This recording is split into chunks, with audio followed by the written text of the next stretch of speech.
I haven't seen a Banjo play since like 2020. This is going to be interesting. We were so optimistic back then when Banjo was announced. Here we go. This character can do some crazy setup stuff, but man, it looks like they just have to work so hard sometimes. Meanwhile, Terry is like, I'm entering my final form. Go mode. Forma de ear.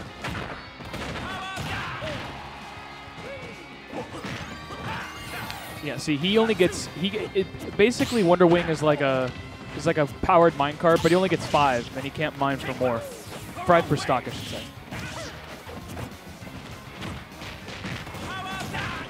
Now Nitron just letting the power dunks rip right now.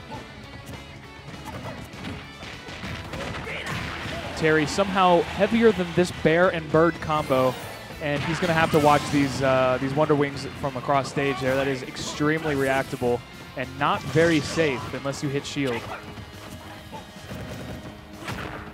Nice solid whiff punish there with the up smash. You don't see Terry's go for just raw smash attack kills very often, but here we go. Big Man Jade with underscores, so you know it's an Xbox Live gamer tag first.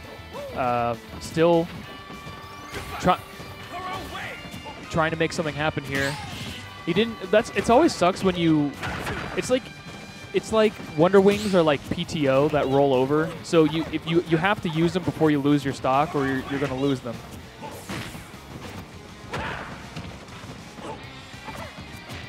And I feel like Banjo, I guess because Banjo doesn't have the lead right now, he can't really make Terry's life hard with these. I haven't seen a lot of grenade pops. I haven't seen a lot of egg pops.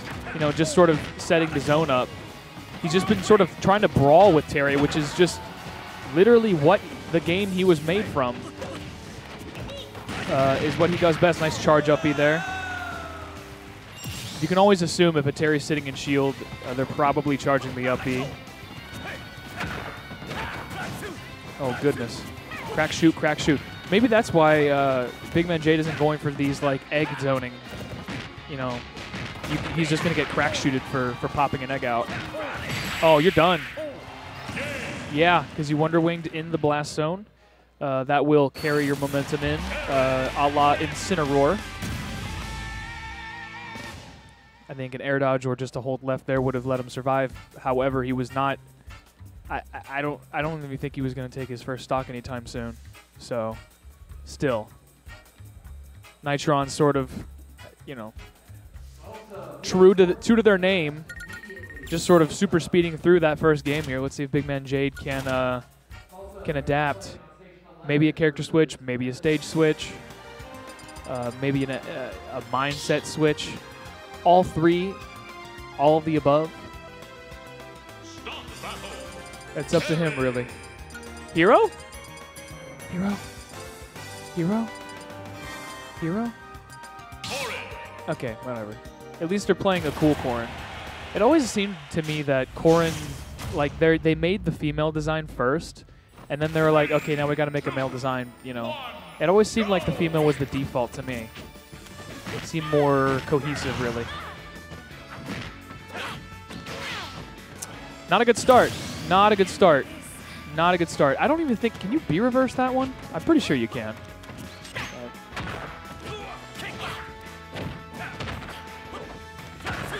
Whoa. Oh, jeez. He's... Oh, my God. And Nitron just going in right now. Are we going to see a JV? Nitron slowing it down. I think he wants the JV. I don't see it happen. Nope, it's not going to happen. However, man, what a start. Oh, my goodness. That was an awesome combo, actually, I got to say. You know, nice little chase down. It was more like a reed string than a true combo, but he definitely optimized regardless. And already, Big Man Jade, don't get caught by that bird knuckle off stage again, please. Ah! He took 5. He took 5. Good stuff. They're having a conversation. I don't know about what, but that was quite a highlight reel of a second game there.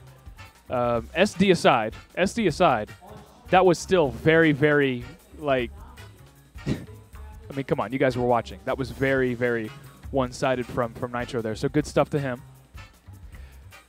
And next we're going to see, I think, DistinctMadness is up next. It looks like him. Shoutouts to the Ohio homies. DistinctMadness looks a lot like Thas, the PR'd Fox player over there. I think they have a very similar sense of fashion as well. And against Tsunami. Now, DistinctMadness, I'm sure, is one of the higher seeds here on this smaller tournament.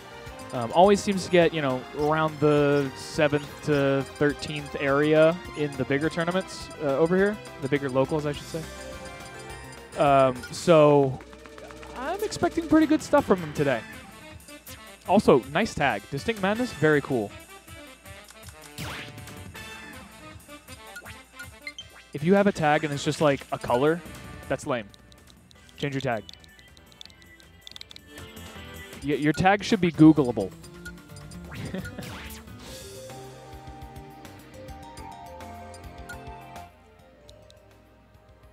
Now, DistinctMadness, known for their Pokemon trainer, seems to get smacked around by the younglings down in those, you know, 7th to 13th areas. You know, Zexy, Pawnmaster, sometimes generic name. Because that matchup is just so rough for, or is it the other way around? I'm pretty sure Pokemon Trainer loses to Youngling pretty bad. And thus, he's getting kind of gate-kept from the top 8s. So maybe this will be the day that they break through.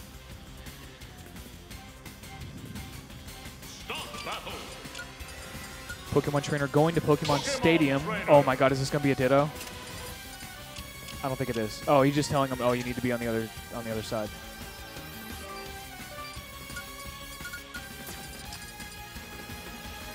Is it really going to be a Pokemon Trainer battle?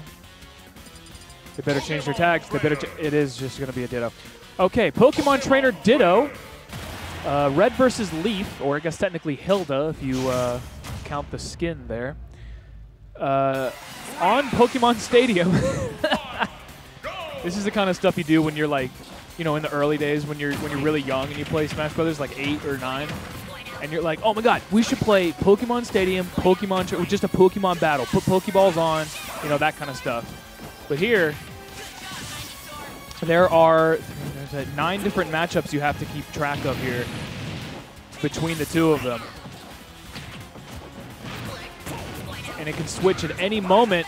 Distinct, very good with the Ivysaur pressure. If you are not faster than Ivysaur, it's really hard to get down against him.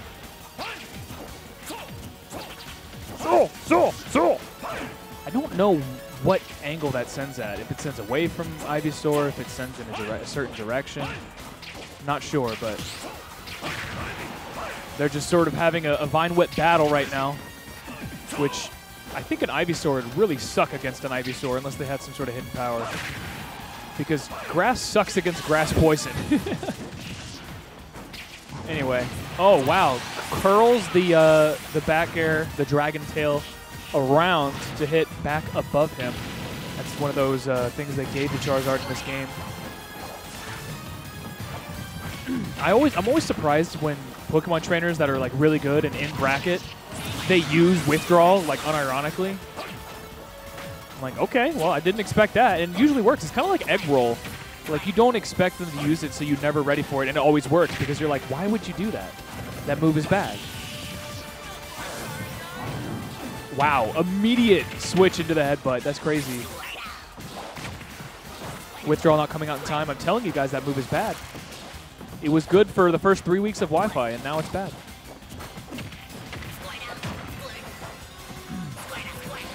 Squirtle, squirt indeed. I'm wondering if Squirtle water guns a Flare Blitz, does it keep going? Or does it like move up or what? Does it like go above him?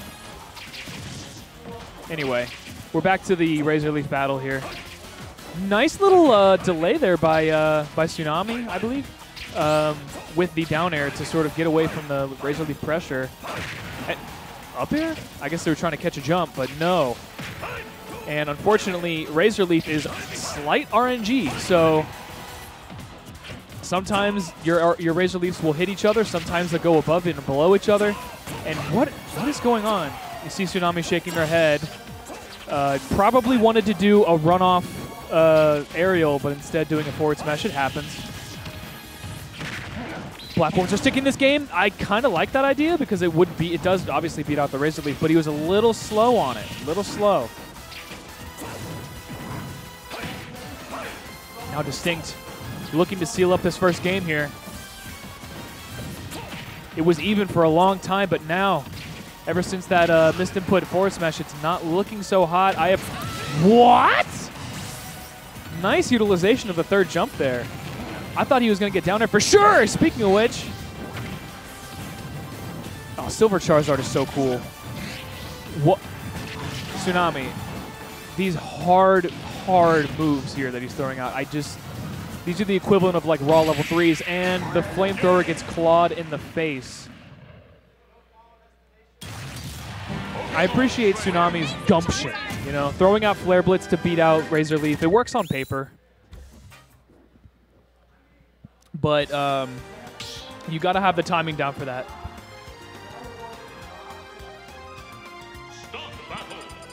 Still, could have been a lot less close than it was.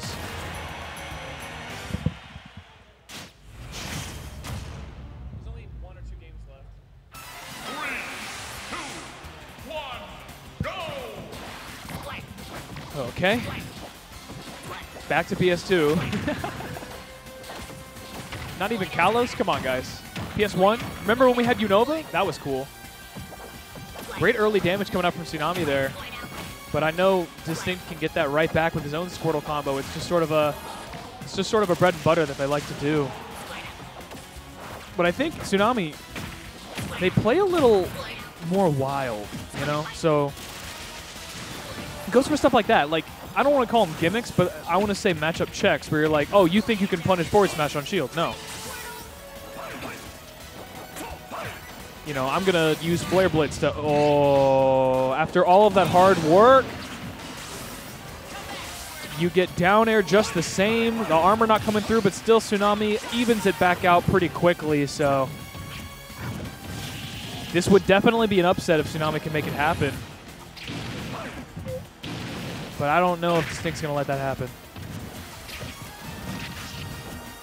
Sticking with Charizard. Woo. Maybe for the higher speed. Oh, I like the little raw in air there. I wonder if that leads into something. But still, I don't know if Charizard's the move right here. You're just getting smacked up by this Ivysaur. Nice. Now's your chance, Charizard. Nice. Sting's going to get that Flare Blitz punished. Not too hard, though, but that is a hard ledge trap right there. Tsunami looking much better than in Game 1. Pretty much the opposite of what happened in Game 1. Now, it's Tsunami up a pretty good stock, a pretty healthy stock. I like that. I like when Ivysaurs do that. Wait, does that have a sweet spot on it? That didn't look very strong. I don't know if Ivysaur is very good in this situation. Too slow. Finally armors through the down air that they were trying to do before, but the American air dodge, the World Cup air dodge, beat Iran air dodge. Getting smacked by the back air there. But still, look at this pressure. They're not phased. In Game 1, they were shaking their head. They were maybe thinking like, oh, I messed up. Now, it's pretty much even. Nice. Whoa, my God. I really like when Charizards do that. It was so close to working, too. But a combination of good DI and the proper tech situation, or proper tech choice, means DistinctMadness gets out of it. You better get your butt back on the bottom stage. Up smash? No, not even close. Come on, game. Tsunami just going for it all the time. Like, you are up here, I will hit you up here. And gets up aired for it. I think they were a little too hungry You know, always jumping over instead of going to ledge. Let me jump over ledge and just let me hit you. Let me hit you for throwing your leaves. And that's really what got him. It's the let me get air dodge back on stage. Let me do anything but go on the ledge. And that is what bit them. That's what got them those hard punishes that lost them the stocks there. But still, good showing. But I have to go now because my match was called like 5-6 minutes ago.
Battle. Captain Falcon Club.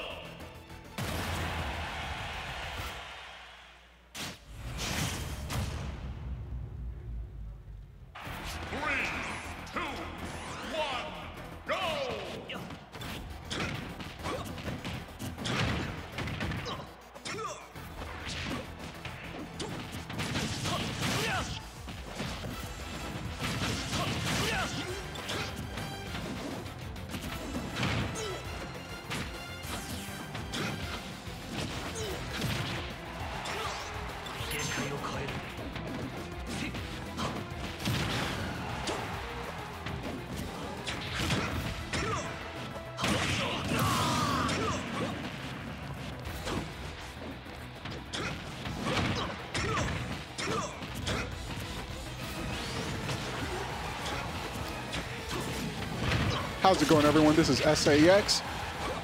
Hopefully we can get some commentary going on this match. Game 1, J-Fid versus Gravon. You already know that. But what you probably don't know is that J-Fid is the hometown hero, rocking his classic Cloud. Although I don't know, I haven't been here for a while, granted, but I don't know if I can say I'm familiar with Gravon. Nice downer by him, though. This is, and J-Fid answers right back. Stock count 1-2. Okay, going for the knee, I respect it.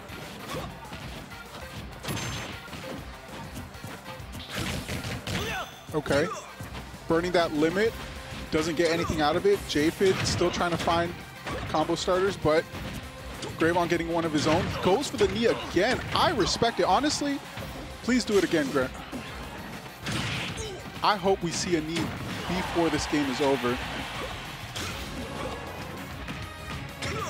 Okay, gets back, but walks into the gentleman, and that's a burned limit. Unfortunately, does not get to use it in the match. Full confidence. Gravon takes that pretty commandingly.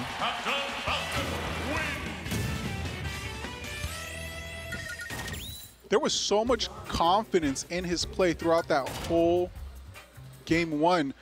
Going for knees constantly, obviously, maybe not optimal, but he was so sure in his play. Now it's unsure whether that's what caused J-Fid to kind of be on the back foot, or if he was just building on the momentum of having the lead. But either way, great stuff from Gravon. I really am hoping we do see a knee come in game 2, one that actually connects. Regardless, the confidence in a Falcon, they go hand in hand. First blood goes to J-Fid, 2 cross slashes in a row. Unpunished for that up B. J-Fid answering back game 2. Okay, Gravon's turn, doesn't get 40%, that's respectable. Tomahawk limit cross slash does not pay off. And the knee again. Poor J-Fid, all that momentum gone in the blink of an eye, but will he be able to respond back again?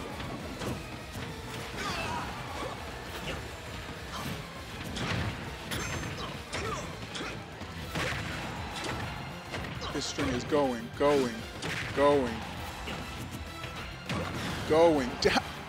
What kind of answer to a read was that?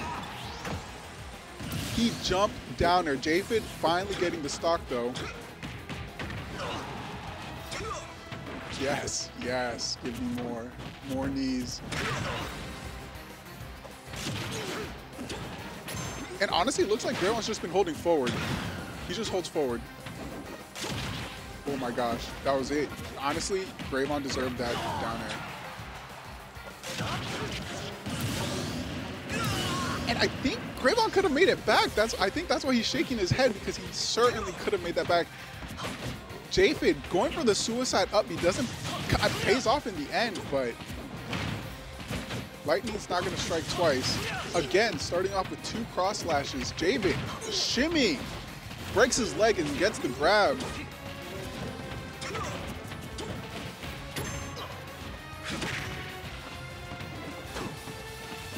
Okay, what's the punish? A grab, gets him to the corner. J-Fid holding, trying to ledge trap. Gets the limit cross slash. Wow, that SD probably cost Gravon the game. I hope I'm saying that right, Gravon. I don't know if it's Gravon, but... And there it is! Oh my gosh, you know he's kicking himself, because he was like at 0% when he SD'd.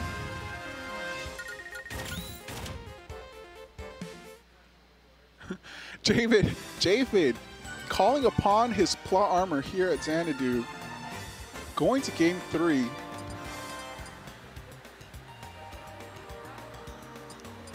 I don't foresee any gifted stocks in game 3. This is going to have to be pure skill to decide who the winner between these two are. Gravon not letting up on his confidence at all. J-Fid composing himself, closing his eyes, concentrating, thinking to himself, am I going to cross slash him 2 or 3 times in the beginning of the match? Okay, Gravon privy to it this time. Gives him the old gentleman.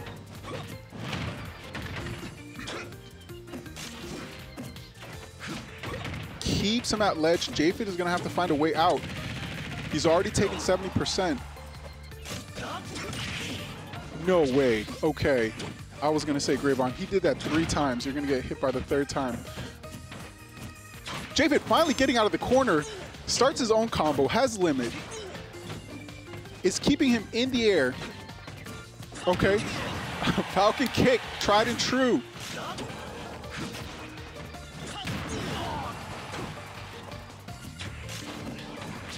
Oh my gosh, J-Fid mixing up his recovery the 2nd time. Okay, that's dangerous. That's dangerous. Oh, he needed to dodge. He was kind of screwed either way. but at least with the dodge, he would have mixed up his recovery a bit. Expecting the dodge, doesn't get it.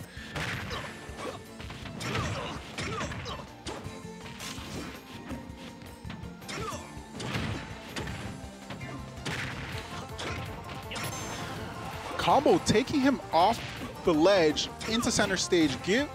Gravon's combo giving J-Fid center stage, but he takes him back to the corner. Gravon,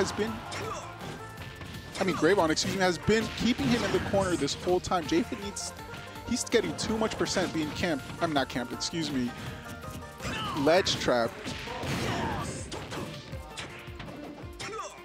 Up B, yep. Oh, but sends him the wrong way. And the wild down smash to even up the stock count. But at 165, how much damage are you gonna be able to do? At 53, can I get 60? Can I get 80?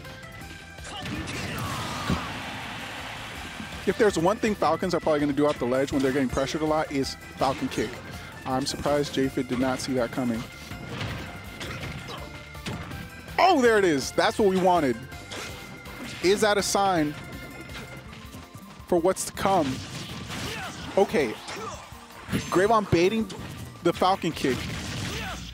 Lands right into the limit cross slash. We have a game, folks. Only 45%. We saw that J-Fid could make this up, even this deficit, in one interaction.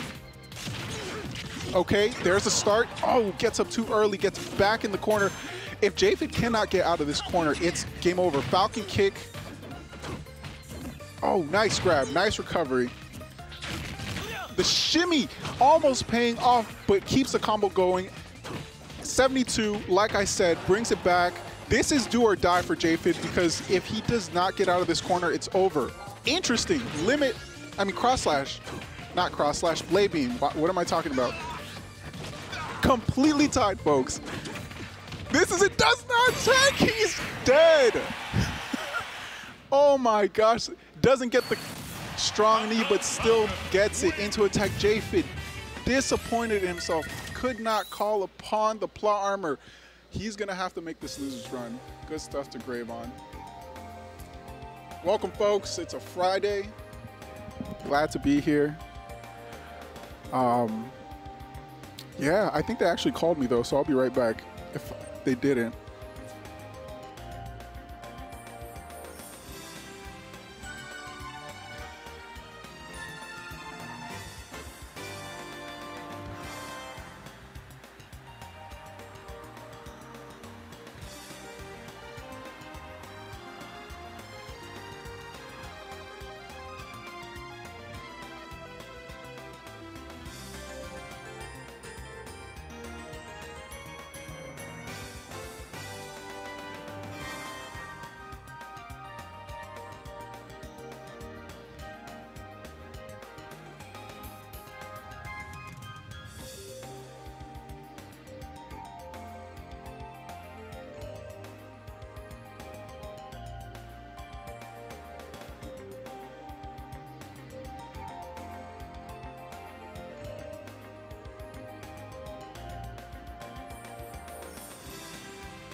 All right, so we got LostVayne versus Callisto. So I know both these players very well. LostVayne, he kind of goes whoever he feels like. You know, he's kind of the fundamental player. He's got Sephiroth, Wolf, Corrin, Aegis.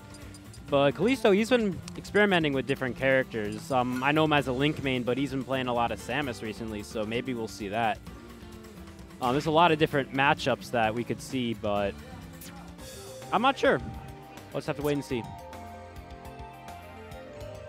I'm assuming that LostVayne's going to go Sephiroth, because I can see Sephiroth going, you know, at least a good, like, 1-0 against the other characters. Solid matchup.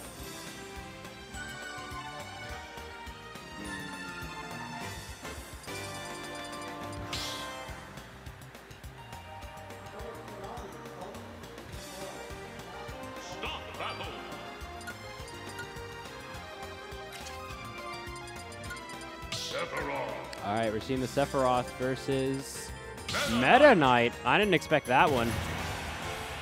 I can imagine this being a very bad matchup for Sephiroth because you're so light and Meta Knight can just exploit you off stage, you know, ladder combo you, get you off the top. But at the same time, you might have a hard time getting in. Have you seen this matchup before? Not too much, but it's kind of just a matchup where you can kind of just... Imagine. Yeah, you can imagine it. Okay, well, here like, they are feeling themselves out. Yeah, not too much. Feeling each other. Uh-huh. Not too much.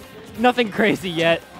You know he's looking for a dash attack or a down throw, get those ladders started. It's crazy. His neutral's like 50-50 on the ground, but thankfully Sephiroth has a pretty decent jump. Down air. Already a lot of damage racking up on Callisto right here.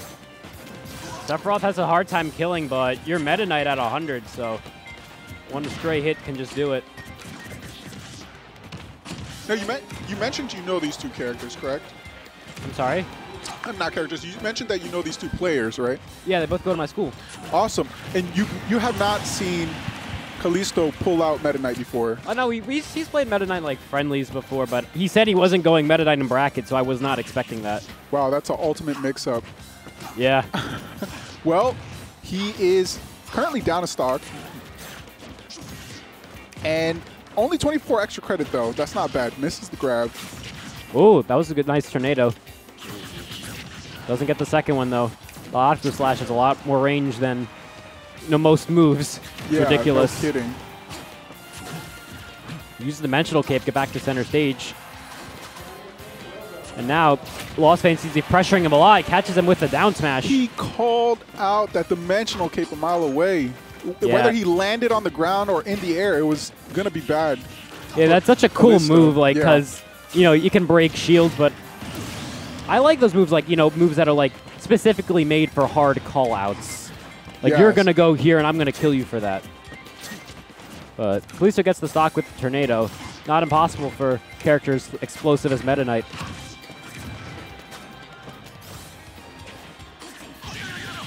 So that said, yeah, he's still got a long way to go. Full stock behind. Oh, try to counter it. That might have killed him. That counter is ridiculous. It is. It's pretty bananas. Dimensional Cape's out of the corner again.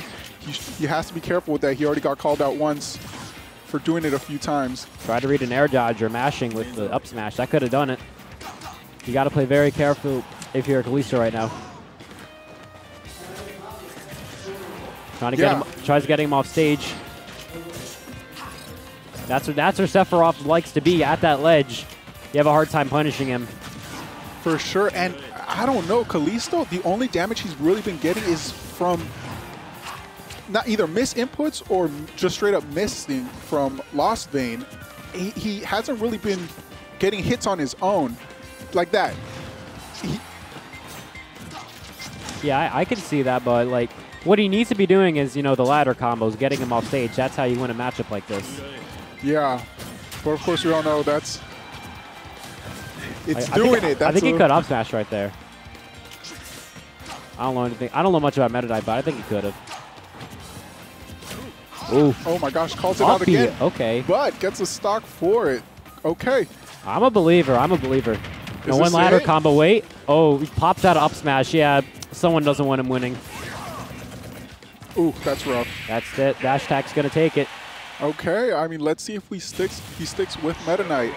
Like I said, it just seemed like his range was a little too short that whole game. He wasn't getting the hits he needed, and if he did, it didn't really follow up with anything. It was more of a punish game on Callisto's part whenever LostVayne would mess.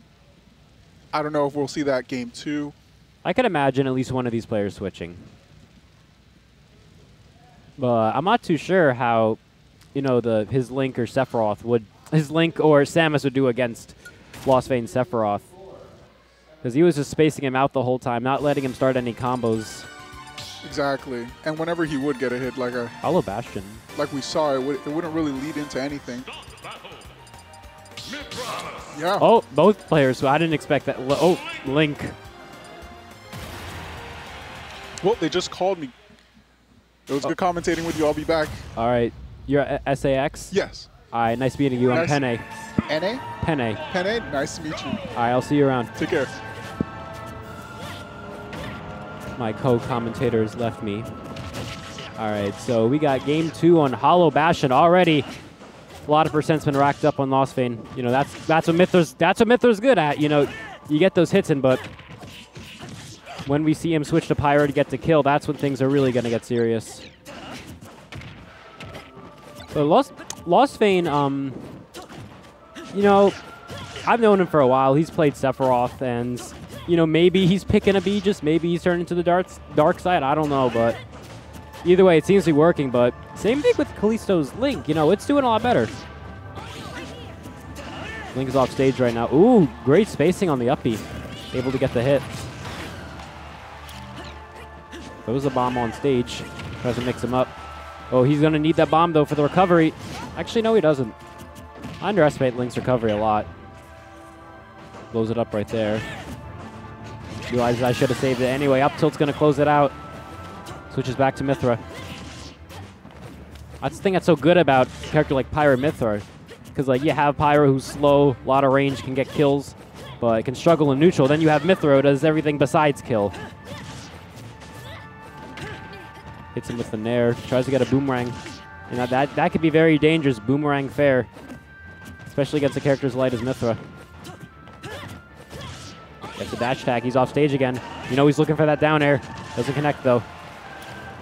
Callisto just been struggling to get out of the corner for a while. Oh, uses the F smash to blow up the bomb. I don't know if that's what he wanted, but fun interaction either way. Down air, up air, the classic. What do you do about it? You hear the Pyra Mythra chants from the in-game crowd. Anyway, Callisto hits him with an up B. Just, you know, throwing out projectiles. You don't want to approach, get comboed. Makes it back with the side B. Is up throw kill here? No, it doesn't. Hollow Bastion, very high ceiling.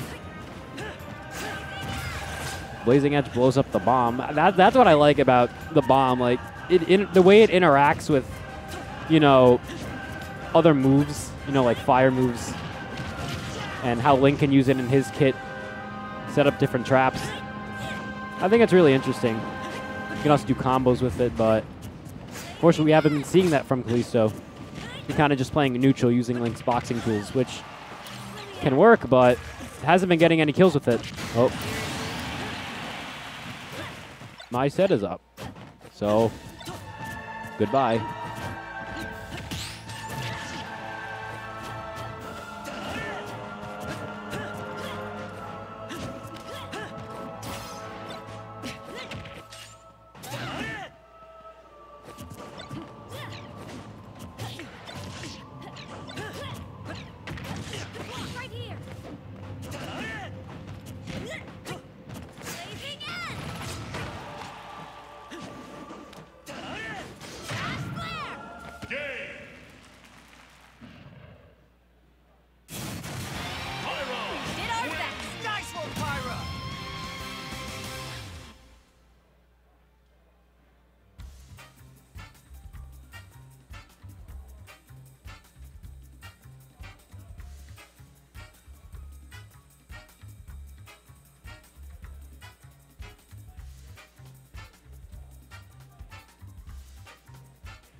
Captain Falcon.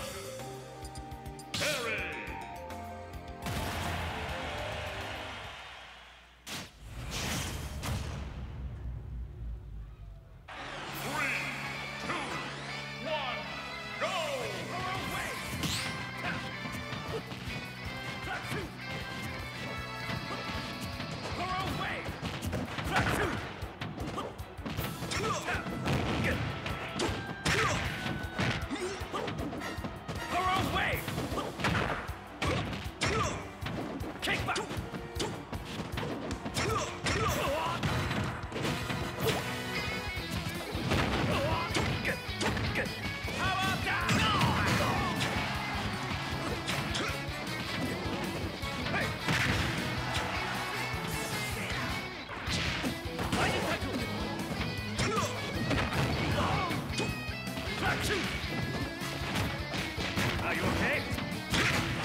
Start battle.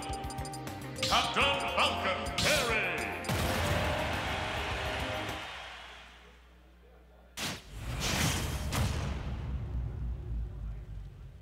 Three, two, one, go! Away!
That is awesome. Hi, everyone. What's up? Yeah, this is actually my first time at this venue, and it is one of the coolest things ever. Yeah, this dude loves it. I was there when he came in. He was like, "What is this place?" I was like a kid at a candy store. Like, yeah, he was in love. He was in love. You always see all the VGBootCamp stuff, right? It's all branded and things like that. That was my feeling and too. Like, we're here. We're actually in the place. You know, my first offline tournament, it was Glitch. I don't remember if it was 6 or 7. But like that was like I used to watch so much Smash, and then like seeing like all the setups, all the players, like this, it didn't feel real. No, I mean, I feel like I'm watching something. Yeah. Like I'm just watching something through my own eyes. I'm like, that's a really cool TV show. Yeah, it is like that. All right, so we got Glory versus Fiji. I played Glory in Squad Strikes. He kind of. Who did he play?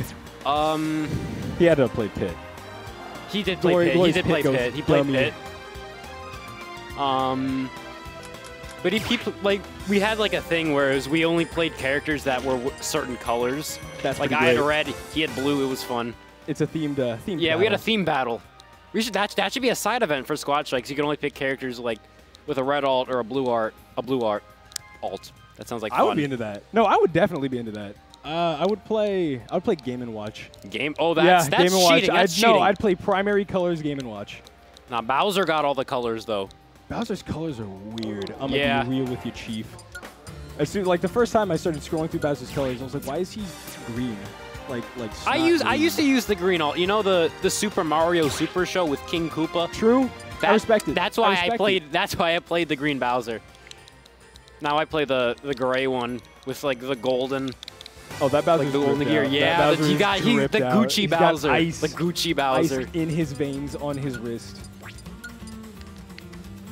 Yeah, I've seen this angle so many times. It's so weird knowing where it comes from now. You are in love. I am. You are in love. This is my first tournament. You always remember your first. Hey, how you doing in bracket though? I mean, I went 2-2. I am so ready for the redemption bracket. All right. That's good for our first bracket. We call that a comeback. All right, this man right here, Salsa, he's gonna be the next Peanut. I want to meet Peanut. Peanut seems like a cool guy. Peanut, if you're there, he's coming for you. Yeah. I want to say hi. All right. So we Classic got PS2. Gentlemen to PS2. What song are they gonna pick though? That's Please Diamond and Pearl. Please Diamond and Pearl. Dang it. Nah. I mean, I respect it though. It's not even like an exciting song. Like it's chill, but at least get something like the Team Flare battle. That one's cool. That one's cool. I mean, a lot of Pokemon tracks go hard. Yeah. A lot of them set the Switch on fire. Do you play with headphones in? It depends on how I feel. Sometimes I like listen to my own music. Sometimes I like, you know, having the atmosphere. Look at that handshake. That was a friendly handshake. Yeah. I mean, whenever I listen to music, I just ask if I can set the music. All right, let's see. Start of Pac-Man game versus 1. Pits. I don't think I've ever seen this matchup in my life. I don't think I've even heard of it. Now, I've never fought Glory or Fiji. Have you? I fought Glory. You fought Glory yeah, earlier. Squad Strikes. I've heard about Fiji before. I forgot he played Pac-Man though. Anyway. Seen a lot of that A lot of that forward air. Pac-Man's framed that it was made to scrap. I don't know why they gave him all of that He stuff. needs it. If he didn't have it, he'd be a bad character. Nah, he's got the... Yeah, I can see what you're saying, because like all he... Oh no, I meant that as a joke. He's totally fine as a character. No, I could actually see like a point there, because like, what would he do? Just throw fruits at you? Ooh. Oh! Yeah, no, He tried Pac-Man to has a mix true him up. spike. Pac-Man has a true spike. Wait. Bell into anything. No, was he trying to like mix him up? I don't know. Oh, wow. Firing back with a down air. This is the game of the spikes. Yeah. Pit's down air is so hard to land. Reflecting the apple, true. Oh, down smash. I hate that down smash. It's way too fast. It's great. It's a fantastic move, and Boy. apparently it defeats Fire Hydrant really easily. I mean, he did charge it a bit, so maybe you have to charge it? I'm not too sure. Forward smash in neutral. Don't see that too much. I'm a fan. You know, you play a little Mac. That's your entire... Neutral is in a very important Oh, he was part trying of to do Smash. something with the trampolines. He's cooking. He's cooking. Now, this is actually a very aggressive matchup. I don't think aggressive when I see these two characters, though. And Glory is holding stage really well. Yeah, making good use of those arrows. Man, and all those hitboxes. Nair, fair. Oh, the Galaga. Look at that. B reversing. Great way to get Guardian out of it. Overtars. Oh, another He's stage not going to spike. die to a stage spike, is he? You hate to see it. Yeah. As a Mac player, you hate to see it. You got to tech those. You got to tech those. I mean, do we tech those always? Can you humbly say that you always tech those? Yes. Name one time I missed a tech. That's a great point. I don't think I can. Woo, that could have been close. That could have been close. Yeah. You know, at these percents, you can have a hard time killing his pick because, like, you know, he's got, like, kill confirms, down air, up smash, but getting, like, a raw hit. And if you saw that Fire Hydrant actually threw off his kill confirm. I did not. I missed that, but another stage spike. What is going on? This dude has to learn how to tech. I think Gravity's just kicking in extra hard on PS2 today. His shield button's just busted. That's what's happening. I don't know. Sometimes it's just harder to tech. You think you have those techs, you press the button, and then disappointment. Yeah, part of it might be, you know, switching setups. The delay might be different. That happens to me sometimes. That's a cool beanie. That is a very cool beanie. I like the tan Raven's beanie. mask. I like it. They're looking so focused. No, I would smile at the camera. If I was on stream, I would smile at the camera. Wave to my mom. Hi, I made it. All right, game 2. We have PS2, but a little bit smaller this time. Smattlefield. Smattlefield, I like Poking that. with the arrows, I like it. Chasing him straight off stage already. This is aggressive already. He's out for blood. No, but Fiji getting something started. Fiji getting something started. A lot of that off. He gets a lot of percent off that forward air. That forward air is so fast. Look at these trains. Forward air, back air. So grabs him through the Guardian Overtars, true. Pac-Man's grab is amazing. Nah, I see so many mixed opinions about that grab. It's bad. It can cover, but no. It can cover spot dodges. I'm on the side that it's good, but I know a lot of Pac-Man players who will say that it's really bad. I mean, we should probably ask Fiji after this game then. Yeah, Fiji, what do you think of the... He doesn't even need the grab. He doesn't even need it. Closes it out with an F smash. Now, that F smash is broken. There's no way around it. Ooh, tries to go for the grab after the fair. Yeah, Glory's got to make one hell of a comeback. Glory's got to make something happen. Yeah, he's at a high percent, but wait. No, he's chasing him off stage. Chasing him off stage. Chasing him off stage, yeah, that's what you want to do. That's what you want to do, exploit. He doesn't want to give him any room to make it back. Pac-Man's recovery is really good. And Fiji has the techs. He has the techs. Fiji has the meats. What I was saying earlier, Pac-Man's forward smash is ridiculous. It lasts forever, but another smash stack that's broken, that down smash on Pit comes out fast down smash. Yeah, comes out instantaneously, has very little ending lag. You saw that? Glory was trying to reflect whatever he threw. Yeah. That's a great way to deal with Pac-Man, and an entertaining one too, having the fruits come back at him. Guardian Overcharge is a great reflector. Especially when it breaks, apparently you're plus. Really? Yeah. You know what, maybe, here's what I think. So, I think that, like, Starting similar to to carry him off K-Rool's armor, where when you break it, he's, you know, it's like a shield break. I think that should happen with Pit, because that move has so much versatility. But that's just me. I mean, but Pit is not a heavy.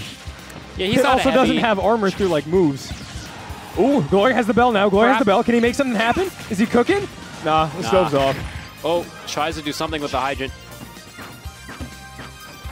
Dancing around ledge. You like to see it. Ooh, barely gets to reflect on the Gonna cherry. convert off the strawberry conversion. Is that a strawberry? Oh. Down throw. Wait, is he waiting for the hydrant? Oh, disappears. Nah, missed bell throw. Oh. Ooh, punished but not dead. He wanted Punished, that bell. but not dead. Charging with another bonus fruit. Let's see. One more F-Sash is going to do it. That grab has been putting in so much work for Fiji. He's fishing. He wants that forward smash. I mean, Glory's just chilling at a cool 158%. I think Fiji's looking for a back throw to try and end it. Ooh. But Pit's forward throw, his kill throw, might actually end it beforehand. You never know. It could be. Oh, Edge guarding with barely, Hydrant. Edge barely guarding with surviving Hydrant. that. They can get back safely. Oh, oh, anticipating fire Hydrant. Just goes to the other side of the stage. I don't want any of this. Glory barely keeping himself alive, putting those Guardian Orbitars in front of him. Yeah, definitely did a good job of slowing down the game, racking up percents, making sure that I'm not going to get hit by any kill options. Almost a max rage Pit here, too. One forward throw at ledge might finish it. Just Probably. don't neutral get up. Just don't neutral get up. Never mind. Oh. Neutral get up is just fine. Fiji tried going for the back throw. Ooh. And the apple sending straight up. Pit is secretly a doctor because he was kept away. Send him back to heaven. Anyway, Fiji gets Stocks killed by the... even. Yep. 0-0. Take him out with a dash attack. This dash attack is a pretty good burst option. I definitely throw it out whenever I'm playing random. Yeah, it's a lot of fun. Throwing out all these hitboxes. Oh, wait, the fair Fiji? trade. Oh, jumps over. That could have been bad. Unfortunately, Pit's aerial mobility is too good. Too good. That and the jumps. You know, big reason why ladder combos are very effective. Like, the sideways ladder combos. Is there... Oh, the bridges? The bridges, yeah. The bridges. Like, characters that don't have He's more no than 2 Pika. jumps, they'll get, like, yeah, they'll get cheesed. But... Yeah, the narrative fair is doing a lot of work for Glory. Great spacing Oh, tools. does he drop orange? Oh, Nair dash attack. Yeah, he's covering all the... Glory's covering all these options with arrows. Going for the spike. Sour spot of bear. Ooh. Sweet spot Oh, bear. Bad DI, but still lives. No bad DI, Jimbo. Glory taking it all the way to the basement. Ooh. Pit can recover that. Pit easily recovers that. Wait, oh, great use of the jump. Oh! And that's what we were talking about if he blocked. Oh, that was amazing! You were saying that earlier. If it breaks your plus, like Converts off of the broken Guardian Orbitars. You can punish them straight for into an up breaking it. smash. That was ridiculous. Insane awareness from Glory. That was wonderful. I think I'm going to smile. We're not on camera. Yeah, I'm just telling you. Beautiful smile. After the set, That we'll was smile. ridiculous. That was incredible. Amazing awareness from Glory, realizing he's going to be an end lag. I can get the kill, finish off this game, and looks like we're going to Town and City for game number 3. DJing. He's DJing. Oh. He's got the sauce. He's got the very, very, very nice jams. You know, I've been playing a lot of Animal Crossing recently. How many? How much is your debt to Tom Nook? No. I'm rich right now. I bought like a lot of turnips, and I got them sold for like. Now the prices were like $5.40. Wow. I have no idea what that means. But no, it's like you buy them for like 90, 100 each, but you're able to sell them at the shop, and like the prices that you can get them back for are like random. Thank you for Animal Crossing lore. Yeah. I will now be able to cheat Tom Nook himself. I also money matched my friend for like 5 million bells in one. So I'm rich. Anyway, back to the game. Yeah, I have no idea what that means. I need to play more Animal Crossing. Yeah, bells is like the currency. Neat. A lot of moves being thrown out here. A lot of moves. I'm sure when one hits, for example, the back air, and Fiji taking that right back. Fiji like had a lot of control that first game, but right now it seems the momentum's lost, and I don't Glory, know how he ended up back off stage. Looks like Glory accidentally fast fell, but could still make it back with Pit's amazing recovery. Trying to ledge guard with arrow, true. This is Town and City, so a lot of Pit's options like forward throw, forward air, back air. You know, they'll kill earlier, but same with Pac-Man. Pac-Man back throw, especially with that really good range. Yep. Oh, the bell into F smash. Yep, that was nice. That was very nice. Very good call out on the roll, and if he teched in place, it might have covered it too. Bell is such a funny mechanic. The stun, wonderful. It's so scary too, because that you like after certain percents you get hit by it, you're dead anyway. Glory closing it out with up smash out of shield, the classic. Talk about you're dead. Up smash is going to be taking a lot of stocks for Glory this set. Ooh, Nair eating right through the Galaga. It's a nice 27% off that interaction. That's very cute. You love to see it. Spacing him out with these arrows. One thing I like is that none of these players are really trying to camp each other. They're just trying to like. They have spent very, very little time full screen, if at all, and that was after one very large interaction. Glory staying in the air most of the game. Ooh. Fiji chasing him with fairs. Fairs, bears, oh my. Yeah, Pac-Man's frame data. I don't know why, but what? Why? What was that angle? I've never seen that angle before. I've never seen that before. Wait, the spike? Are you spiking him? No. You can make it. Oh, another spike. Oh, my trampoline! Oh my God. I'm learning so many new things that I thought were ne'er possible. This is ridiculous. Do you think he knew that you could do that? Spike him like I have through no the idea. I feel like he just read the heart of the cards, and the heart of the cards gave him the right answer. No, I have a friend who plays Pac-Man. Shout out to Wise. He's always like, well, you could just go down there and break the trampoline yourself, but no. Glory said, I'm sending you straight through. You are going through a wall. You are going to hell. That's what Glory said. Glory is taking him on a tour around the stage. He's like, let me show you the sights. Let me show you the blast zone, the floor. All right, going to into the okay. I thought he was going to make a bigger conversion off that, but that was still incredibly good awareness. Oh no, Glory, you don't die to these stage spikes anymore. No, he does not. He has learned. He has Mr. Miyagi'd himself all the way back to stage. Fiji keeping really good stage control, using a fire hydrant as a cannon.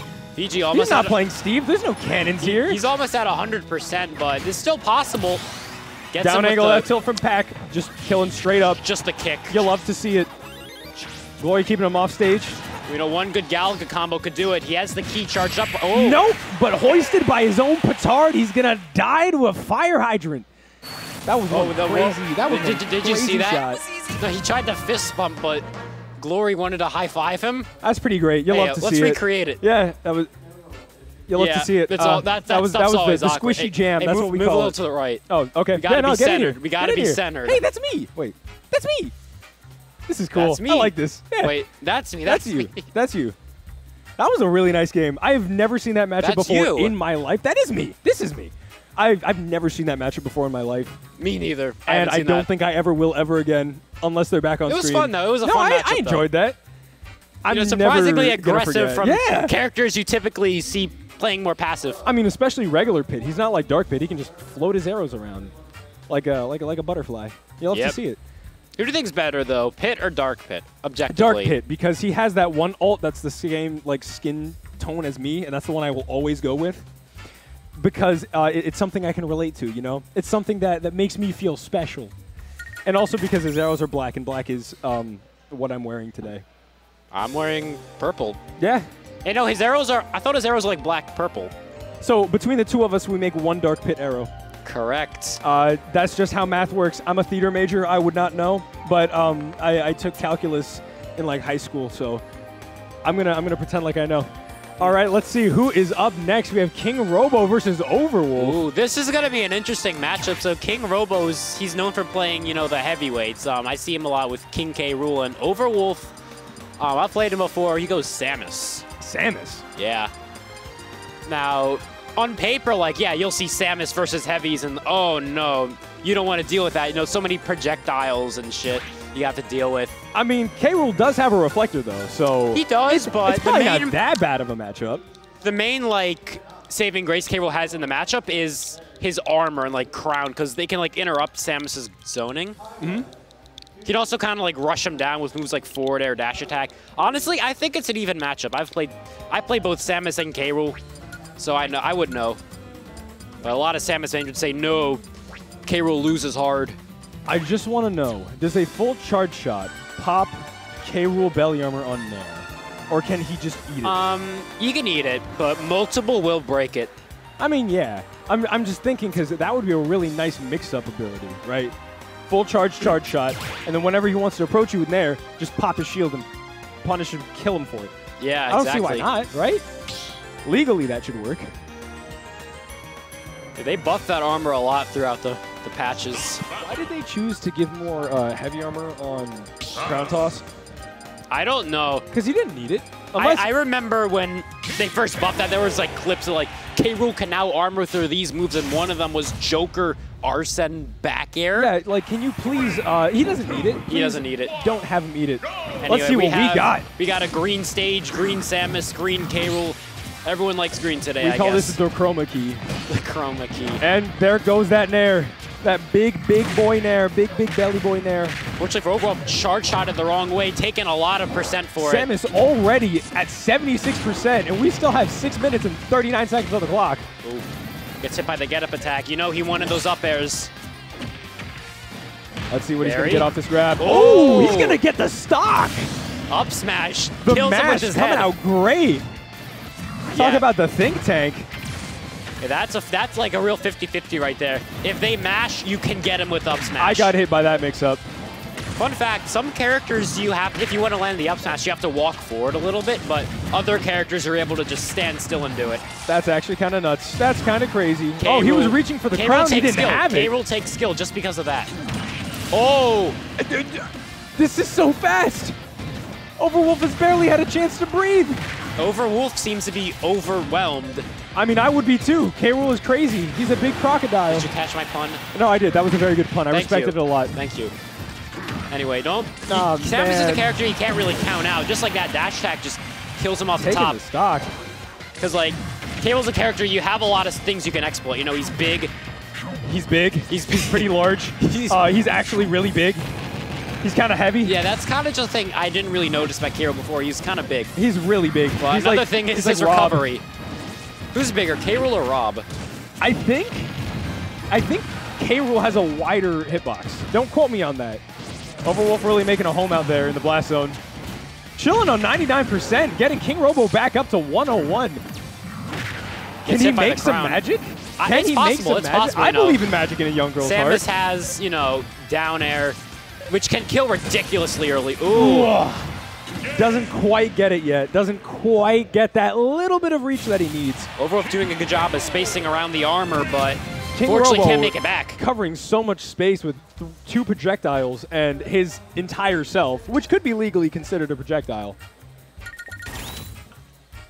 And I can imagine K-Rool dash attack just coming at you from a mile away being a Imagine that projectile. being your point of view. You just see a giant round brass belly coming at you at Mach 3. It's like you get hit by a flashbang. All you see is just that, like the sun reflecting in your eyes from like, the that's golden me. armor. I bet you're wondering how I ended up in this situation. All right, game 2, Hollow Bastion. Now this is a small stage, so with 2 projectile characters, let's see what they can make of it. Now, I've So played far- Samus a little bit on this stage before, and honestly, I wasn't a big fan. You know, you have bigger blast zones, and especially in a matchup like K-Rool, you can have a harder time killing than other characters. He's so heavy. K-Rool was extremely heavy. He only gets heavier every time you fight him. Wait, he's moving? He's moving? He's moving? Oh, Ooh, through the cannonball. you like to see it. Charge Shot does not care about anything. Actually, it's pretty low priority for a projectile. Most like attacks will beat it out. I've never eaten a Charge Shot, but KingRoBo has. Oh, Let's see already if he can we're chase, seeing try to great read it. adaptation from OveRWoLF. Landing a lot playing more a hits than lot. he needs to, but can he survive this grab? No, No, he doesn't. dies the same way. I'm getting a little feeling of deja vu. I've just been in this place before. You did not have to. You did. Anyway, OveRWoLF doing some great juggling. 140% a raw back air probably would do it. Pushed him straight to the edge. KingRoBo controlling space extremely well. Oh, armor. Oh my hits the up air. gosh, that Oh armor my and God. died to up air again. Off the top. He died at like 80. That I don't know if that was this rage is or highway robbery. Yeah, I don't know if that was rage or like K-Rool's up air being that strong. Oh my God, what is he this doing? string? What is this DIY combo? He took this straight to Michaels and said, hey, give me your most creative project. I'll pay extra. KingRoBo refusing to die. Might die to this up throw, and guaranteed. I remember when see. that didn't kill. Back in the day. I also remember when this game was fun. Oh. KingRoBo just throwing out those up airs, and every time almost near death for OveRWoLF. OveRWoLF really having to play around. KingRoBo has been doing such a great job of covering all of... Oh, wait. No. No. The disrespect of the weak down air? Oh, He wants it. That would have killed. That That would have spike killed. so bad. But overall, to be fair, if he KingRoBo... gets it, that is grit and glory. Off the top? Really? Do we have a game? Do we still have... No, no, that's no. it. The crocodile feet to the face. The crocodile feet to the face. That was heartbreaking. Samus up crash, not a move you see too often, but it did the job there. When you do see it, that's just a little crazy. That's just a little dummy. But like, in my experience playing Samus, it was like, every time I hit someone with it, they just pop out. They fall out. I lose the game. That last hit, you just want it to connect, but sometimes it just doesn't connect. Yeah, it's really like that, and it sucks. But KingRoBo really just proving my point that the matchup is even. You know, you're able to just get in there, overwhelm Samus. She can't do anything. I got hit by that entire mix, the mix being the matchup. I really thought that Samus was going to be able to do more. I've never played that matchup. I don't play Samus or K-Rool, and from what I've seen, K-Rool is big, has armor, Samus has projectiles, and Zair. Zair is stupid. Zair is funny, especially when it doesn't work. It's even funnier when it kills. Oh, Gummy versus Donk. I actually Ooh. fought Gummy. What was that? I think that was my second match. I went Who'd he play? 2-1. He played Joker. Oh, and that was a lot of fun. That was a lot of fun. I truly enjoyed that with my whole heart. I think Donk plays Palutena, if I'm wrong. Don't quote me on that. I guess we'll see in a minute, but... I mean, with a name like Donk, I'd imagine Donkey Kong? Conky Door? Conky Donk? Me when your girl went... it's okay, take your time. No, I'm interested to see this matchup, because if Gummy is still going Joker, I love watching his Joker. I love watching his I just love watching Joker in general. Persona 5 is actually right now, it's my favorite video game. Even if I get 3-stocked, I love seeing Joker. I love Joker. We were listening to the Persona 5 soundtrack on the way here. Was LostVayne your driver? Yes. I love that guy. Yes. Yeah, he drove me to a local before. The first thing the first thing that I heard was when I got into the car was the Persona 5, like the feels like school I was just theme. at the Persona bar. It just feels like I was there. I was chilling. And then there was the anime Joker. music. All right, who's next? Who's he fighting? We knew about Gummy. Who's he fighting? Wolf? Oh, no. Wait. Wait. Palutena. Palutena. Poonteen. You love... Oh. You're up for redemption. Oh, I'm up for redemption? All right, well, it has been a great time commentating with you. Thank you so much. I'll be back after this. All right, see ya. 2, 1, go! All right, it's just me now. Anyway, this is going to be an interesting matchup because I feel like both of these characters, it's like, you know what they're going to do. Like, you've seen them 1,000 times before. Palutena, she's going to go for an air. Joker is going to camp you until he gets Arsene, but maybe not Gummy, because he seems to be playing pretty aggressive so far. Using the projectiles aggressively, too. You don't really see that too much from Joker. Anyway, he's going to get hit by the nairs. Ooh. Jumps over the down tilt, just catches him with that. A little bit of extra percent. Arsene is almost out.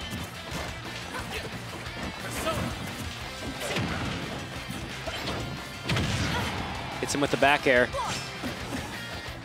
It's a very bad position for Young because, you know, one hit could do it. Oh, just like that, punishing him, you know, doing that in neutral. You can't against Joker because parry up smash, you're a goner. All right, hits him with a dash attack, though. Another dash attack. Can we get one more? I don't know.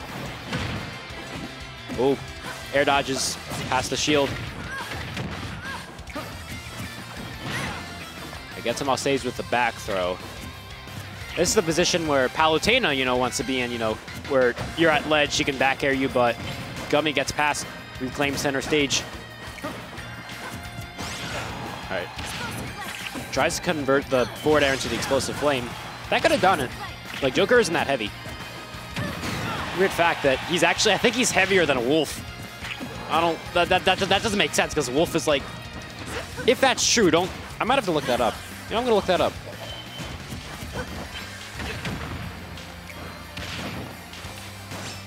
Someone in chat tell me, who's heavier, Wolf or Joker?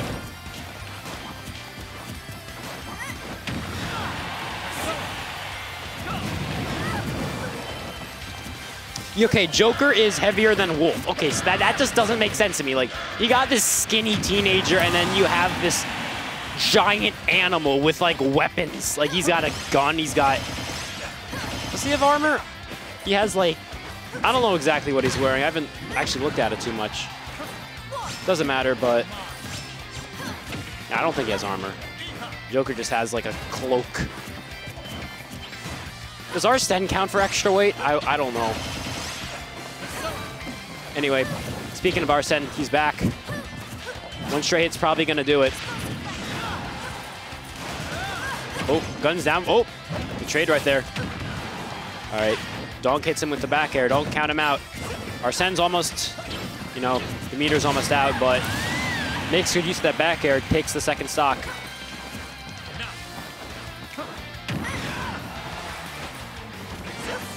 Good air dodge. You know he was looking for that up air. Uses the auto reticle, tries to compete with Joker's guns, but I think that it's just the stronger zoning tool. Auto reticle's kind of slow, so it didn't work out for him.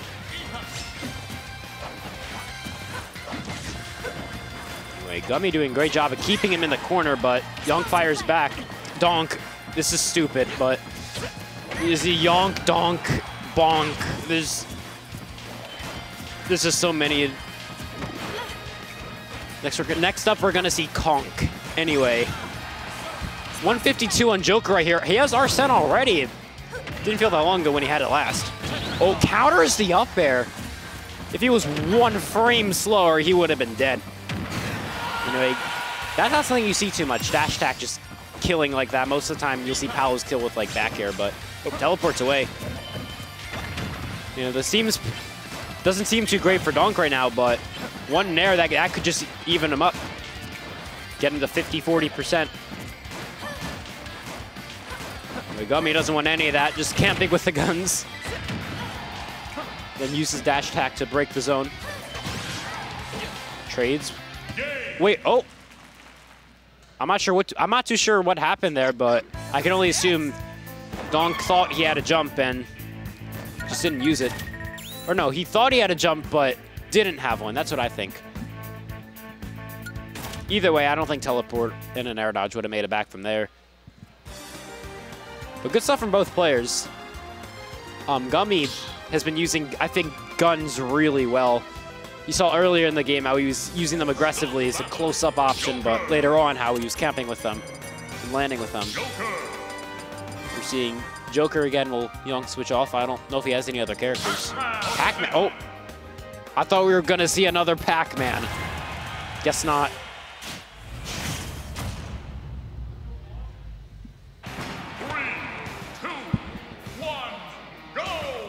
And it looks like I'm being called for squad strikes. I'll see you all later.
They're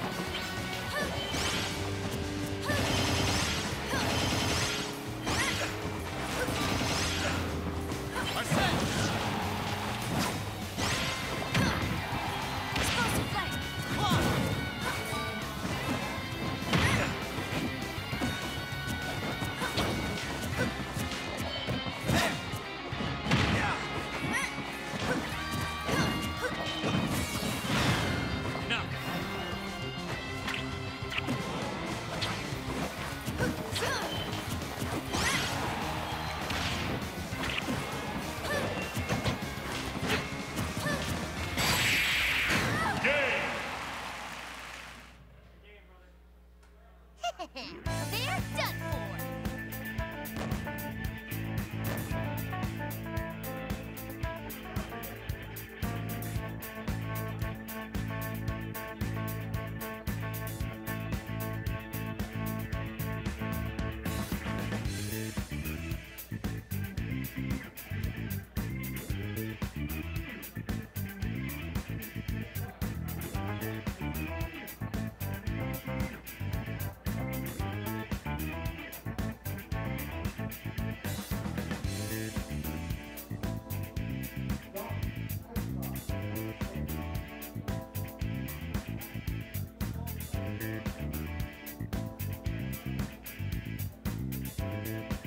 Begun.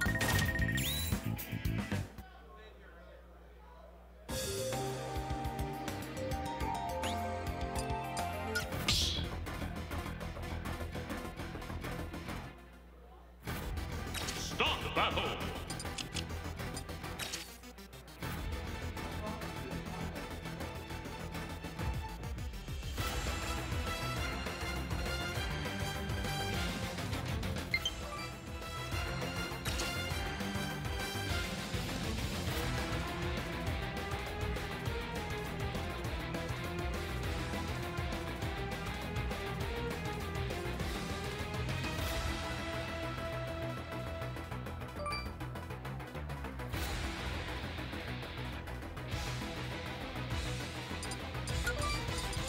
Min.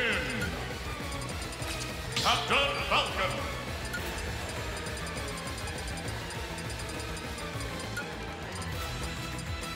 Min.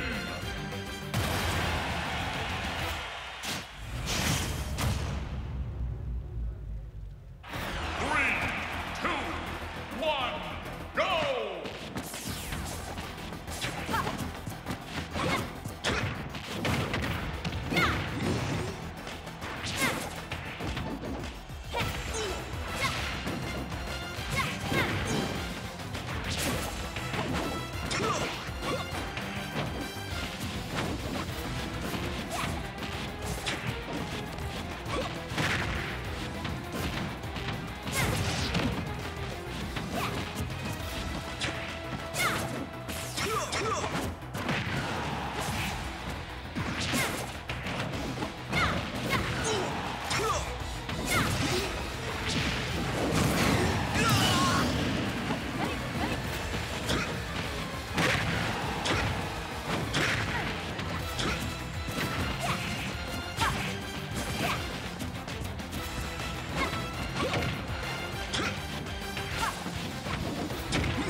Start battle.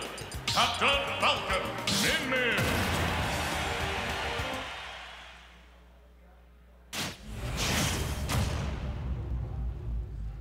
3, 2, 1, go!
battle.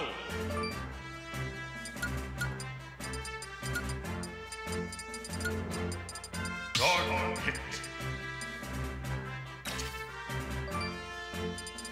Dark Samus.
battle, Donk, Samus.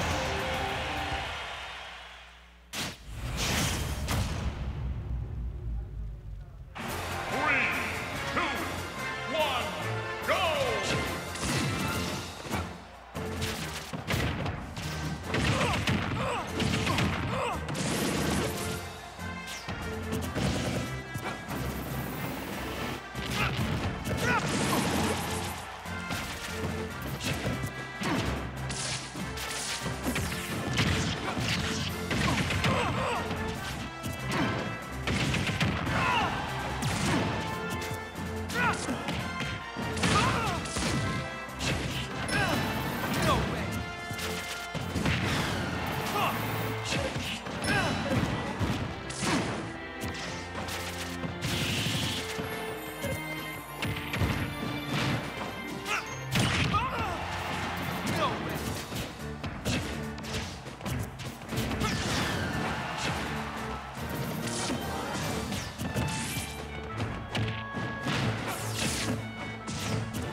Start the battle, Dog hits Dog Samus.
Nice try.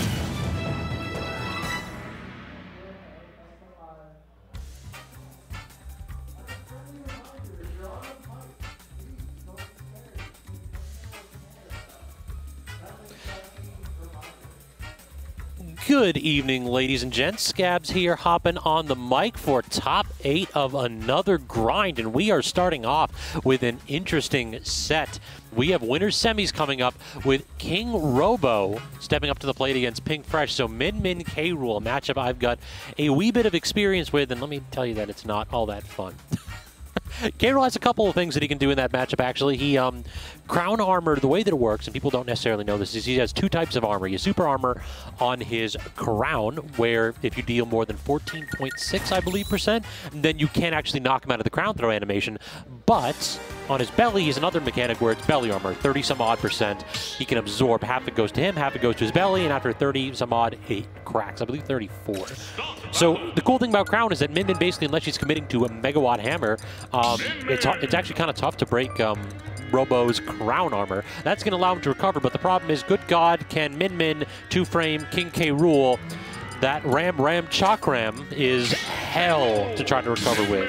So we will have to see how that plays into it right here, as we have one of the lesser seen, more interesting matchups in the game right here, in a solid KingRoBo's K Rool against Pink Fresh and his terrifying Min. Already seeing that crown armor play a little bit of an impact right there, as he's able to go ahead and get directly through that dash attack. So K Rool has the ability to go ahead and pressure Min's shield quite a bit, but that up smash can be the main out-of-shield option. We're going to have to see how much he's actually going to be able to challenge Pink Fresh's shield, though, because this is the problem. It's like, yeah, you're going to want to toss out projectiles to approach the man, but Min do got to reflect it. We get grab into up throw, 20 damage on that up throw. A solid deeps right there.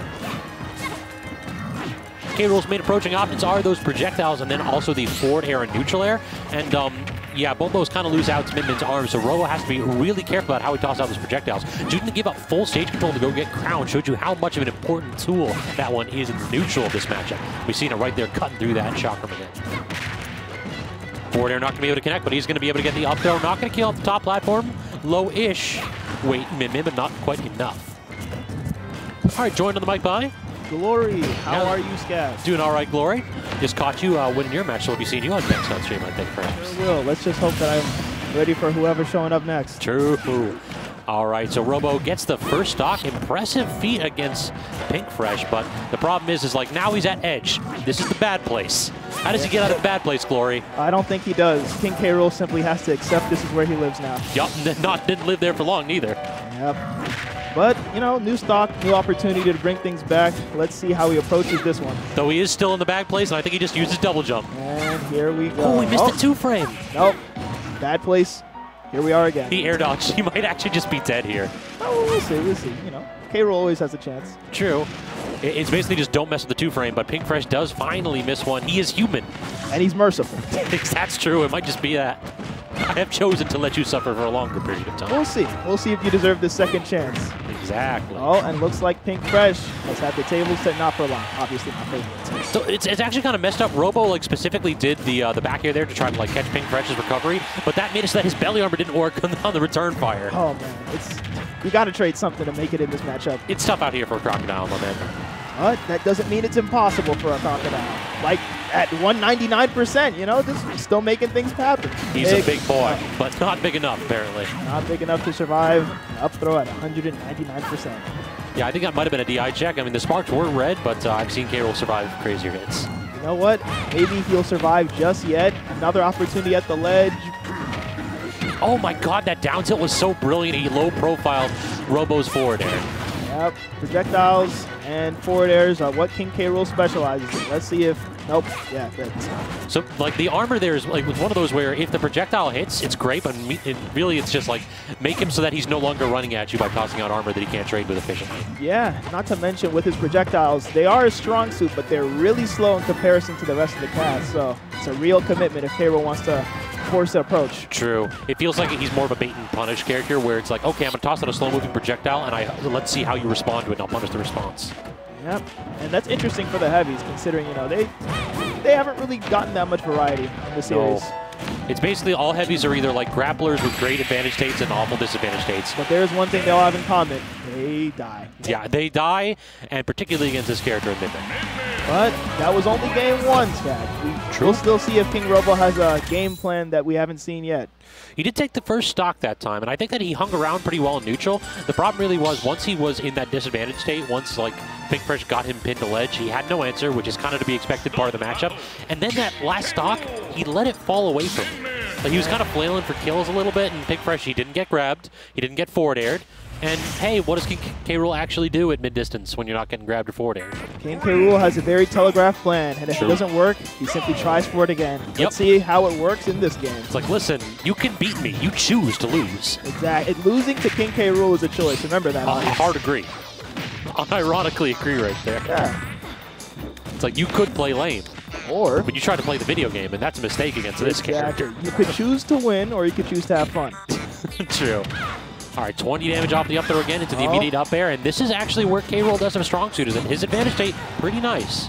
Yeah, I was just thinking that when it comes to recovering, pretty famous King K. Rool player, you know, Kirby Kid, usually opts to use up air to stall, so that way 2 frames like this aren't as easy. But let's see if KingRoBo employs that. He's not really doing it down low, and he dies, unfortunately. So he might have tried it there. So the weird part about up air is that if you do it while you're in hit stun, you don't rise.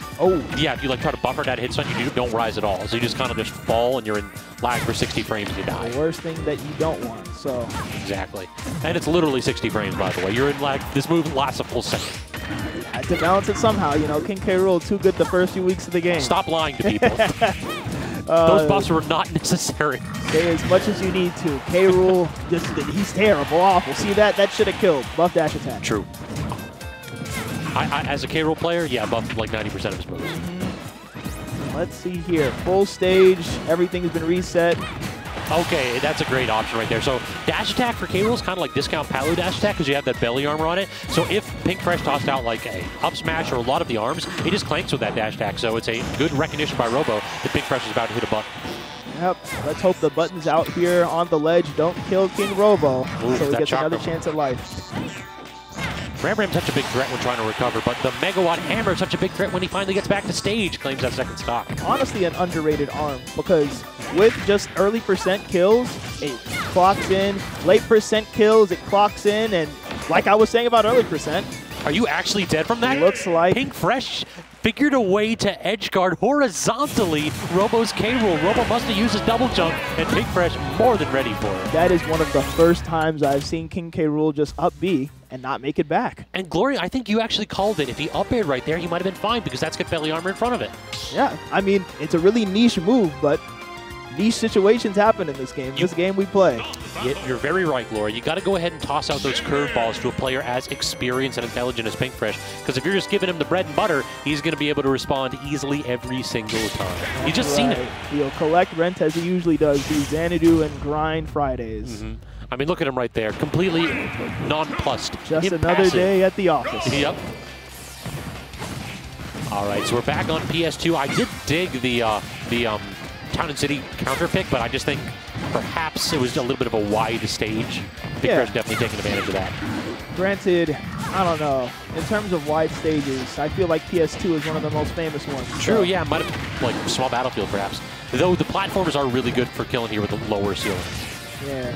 But 119, that's, oh, 136, that's not undoable. He ain't been touched, though. Yeah, this is definitely like, oh my god, he baited out the air dodge. If that was a neutral air dodge, he might have survived, but the directional air dodge, way too much lag.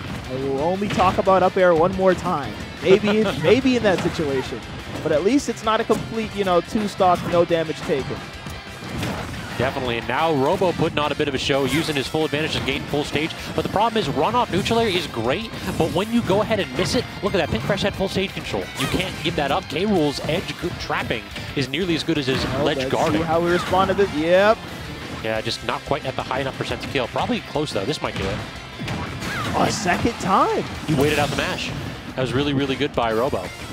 Yeah. You always have a choice whenever you get buried by any character. Now, will I hold off on mashing? Will I mash as soon as I can? But just like KingRoBo is ready for both. There's actually a trick for characters that have berries I'll talk about after this game. Oh, okay. Because it is a little in-depth. Well, I don't think I'll be waiting very long if things keep up like this. True, unfortunately. KingRoBo in the bad place, and he doesn't get a chance to get back. If things keep up like this, I don't think KingRoBo's getting out of the bad place anytime soon. All right, good spot dodge up tilt, and then the missing the reflect because the projectile's so slow. You know what? Maybe Min Min does need a better up smash. Don't even give Sakurai ideas. He might be listening. Because, you know, maybe just for you, Min Min, we'll patch the game one more time. Good God. If this character's in the next game with a faster up smash, everybody blame this man. Arms 2, everyone. Did they got a new arms coming out? No, but a fella can dream. Kid Icarus Uprising, you know, and then arms 2. Mother 3? Yeah, Mother 3. Reggie comes back. We all have dreams. They definitely got to bring Reggie back if they ever announce that. Maybe this game might be a dream victory for KingRoBo if anything's possible at this 108 last stock situation. But it looks like lie to him, Glory? dreams get shattered. No, Robo put up a good fight, but yeah, that's kind of just it's everything that you know about Min Min. If you get forced to the ledge, and if you have a linear recovery, what do you actually do? You pray. And that time, Pink Fresh wasn't listening. And Pink Fresh is no longer merciful as he moves on in bracket. All right, so real quick about that mash nonsense I got to tell you about. So this is one thing that all heavies will do to you that have this kind of berry mechanic.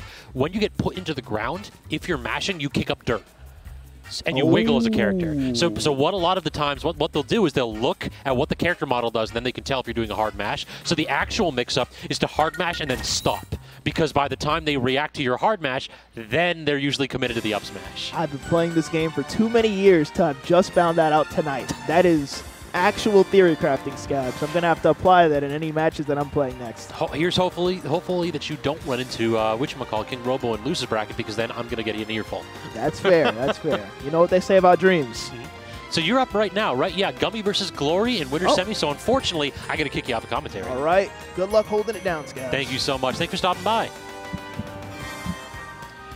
All right, y'all. Glory, a heck of a commentator and solid competitor now, stepping up to the plate. I know that you can go ahead and look forward to some nice pit and dark pit gameplay.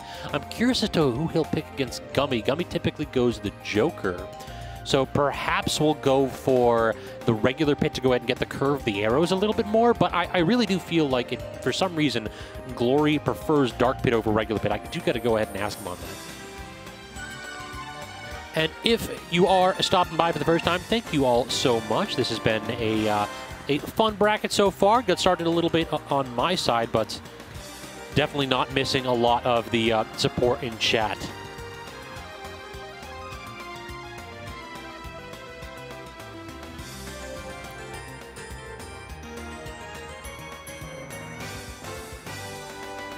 So a lot of folks actually are not in attendance tonight, as a few folks are traveling down to Southern Virginia for Stick Drift 3. We've got a solid, solid like regional / almost like a, it's like a multi-state event now, because we got North Carolina and South Carolina sending some of their killers out. I'm really interested to see who is going to go out there. Got to go ahead and give a couple shout-outs to a few folks that seem to have subscribed since I last checked. CK Nuggets hitting us up with that Prime subscription, and then Strips IP hitting us up with that Tier 1 subscription. Thank you both so much for helping keep the lights on and supporting VGBC. All right, let's go. So it does appear as though a regular Pit on deck here for Glory versus Gummy's Joker. Yeah, so the added maneuverability of those arrows perhaps going to come in clutch here. Just the ability to go ahead and toss it directly over Gummy's head, so that if he pulls out that Rebel's Guard, it'll miss, but if he tries to jump in, it'll hit. That Pit neutral air, such a powerful tool in just about any matchup. You can just go ahead and cross up with it. It doesn't quite combo that great. You can get some drag downs with it, but a lot of the time what it is that you're reacting to their options after the neutral air. So look for Gummy to go ahead and hold out and not hit buttons immediately, so that Glory can't get much true after like super early percents.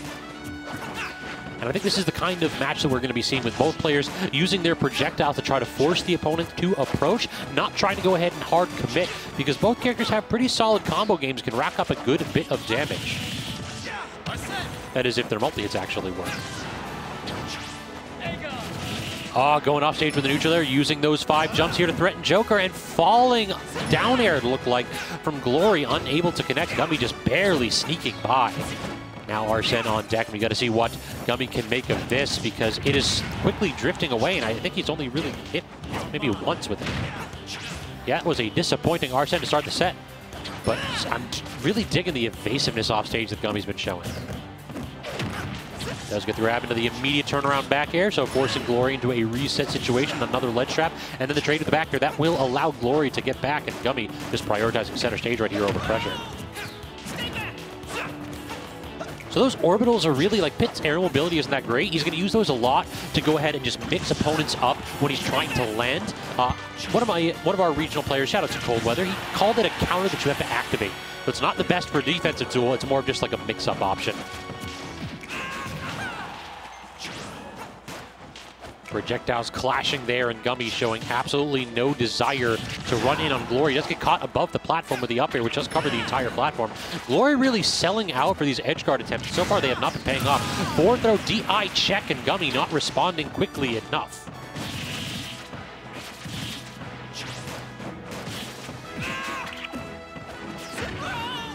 Great down tilt action, sneaking just underneath the forward air of Glory. Good recognition from Gummy. How to use some hurt box manipulation to go ahead and get around Glory's edge pressure. Neutral air forced the tech chase situation, but unable to capitalize his Glory, so Gummy has full reversal. Again, those orbitals just to mix up. Gummy thought he was going in. Glory immediately fades out with him. One back air for full stage control and a projectile for added damage, but so far Arsene on deck. We'll have to see if this is actually going to lead to a kill, but so far Glory not looking to let his foot off the gas, finally catching that standard get up with a forward tilt. Those lingering hitboxes so good against those high percentage standards, which are typically a little bit slower.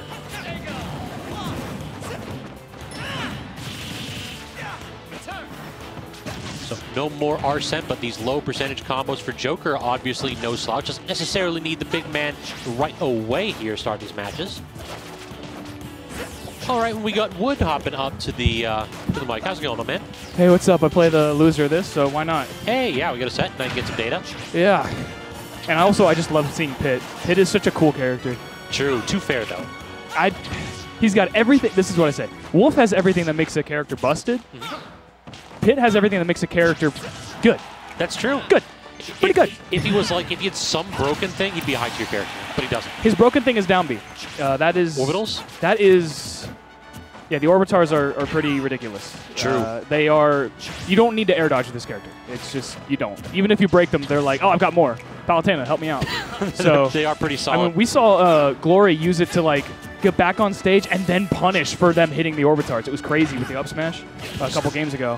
One of the weaknesses of them is they don't cover beneath him appropriately. So if you have like a lot of good sharking aerials, you can often catch him there. It has to be something like a link up air because if the sweeping hitbox hits the Orbitars first, it's over. Yeah, agreed. Yeah, so it's just really nice. Plus, you can move so fast with it, and you got multiple jumps, and you can do multiple Orbitars. You can just flash them up, flash them up.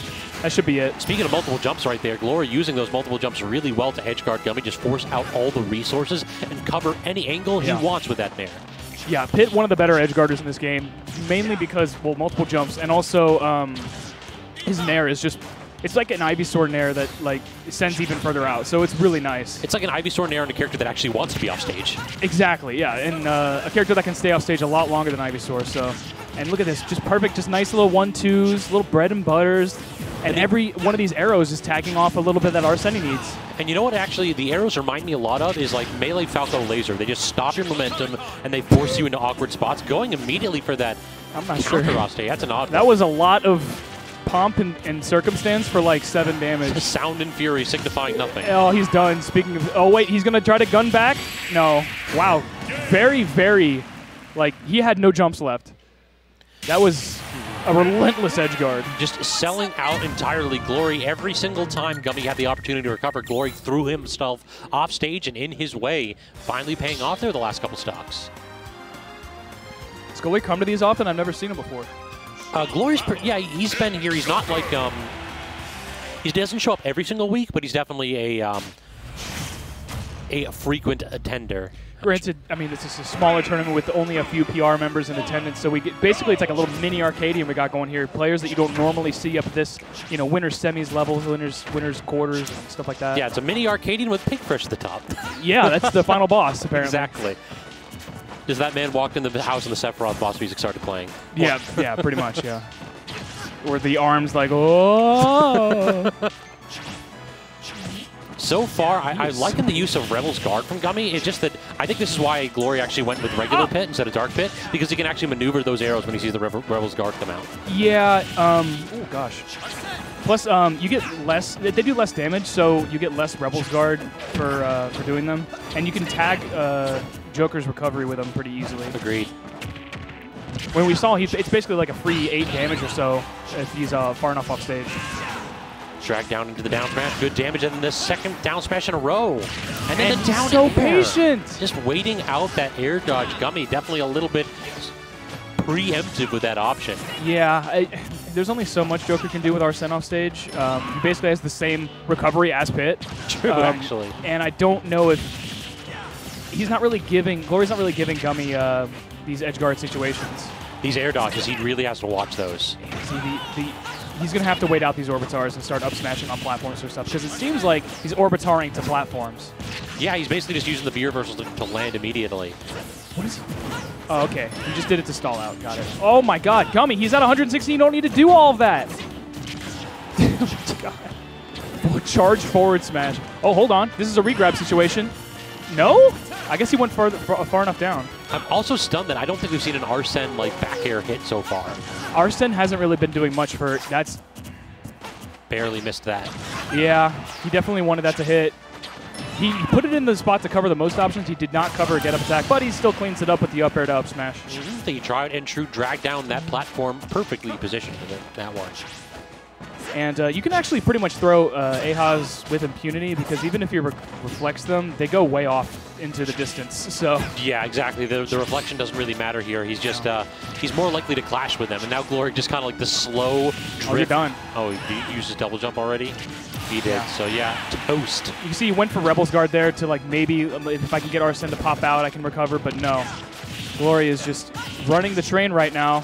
And it feels like he's really deciding really well when to break up his aerials with a grab. Like, he's got a couple tomahawks, and Pit is not a character that tomahawks typically, because, good God, this character is slow in the air.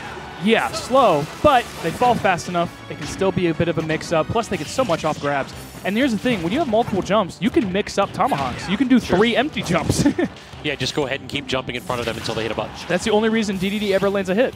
That's true. He barely makes that. It seems like Gummy just cannot.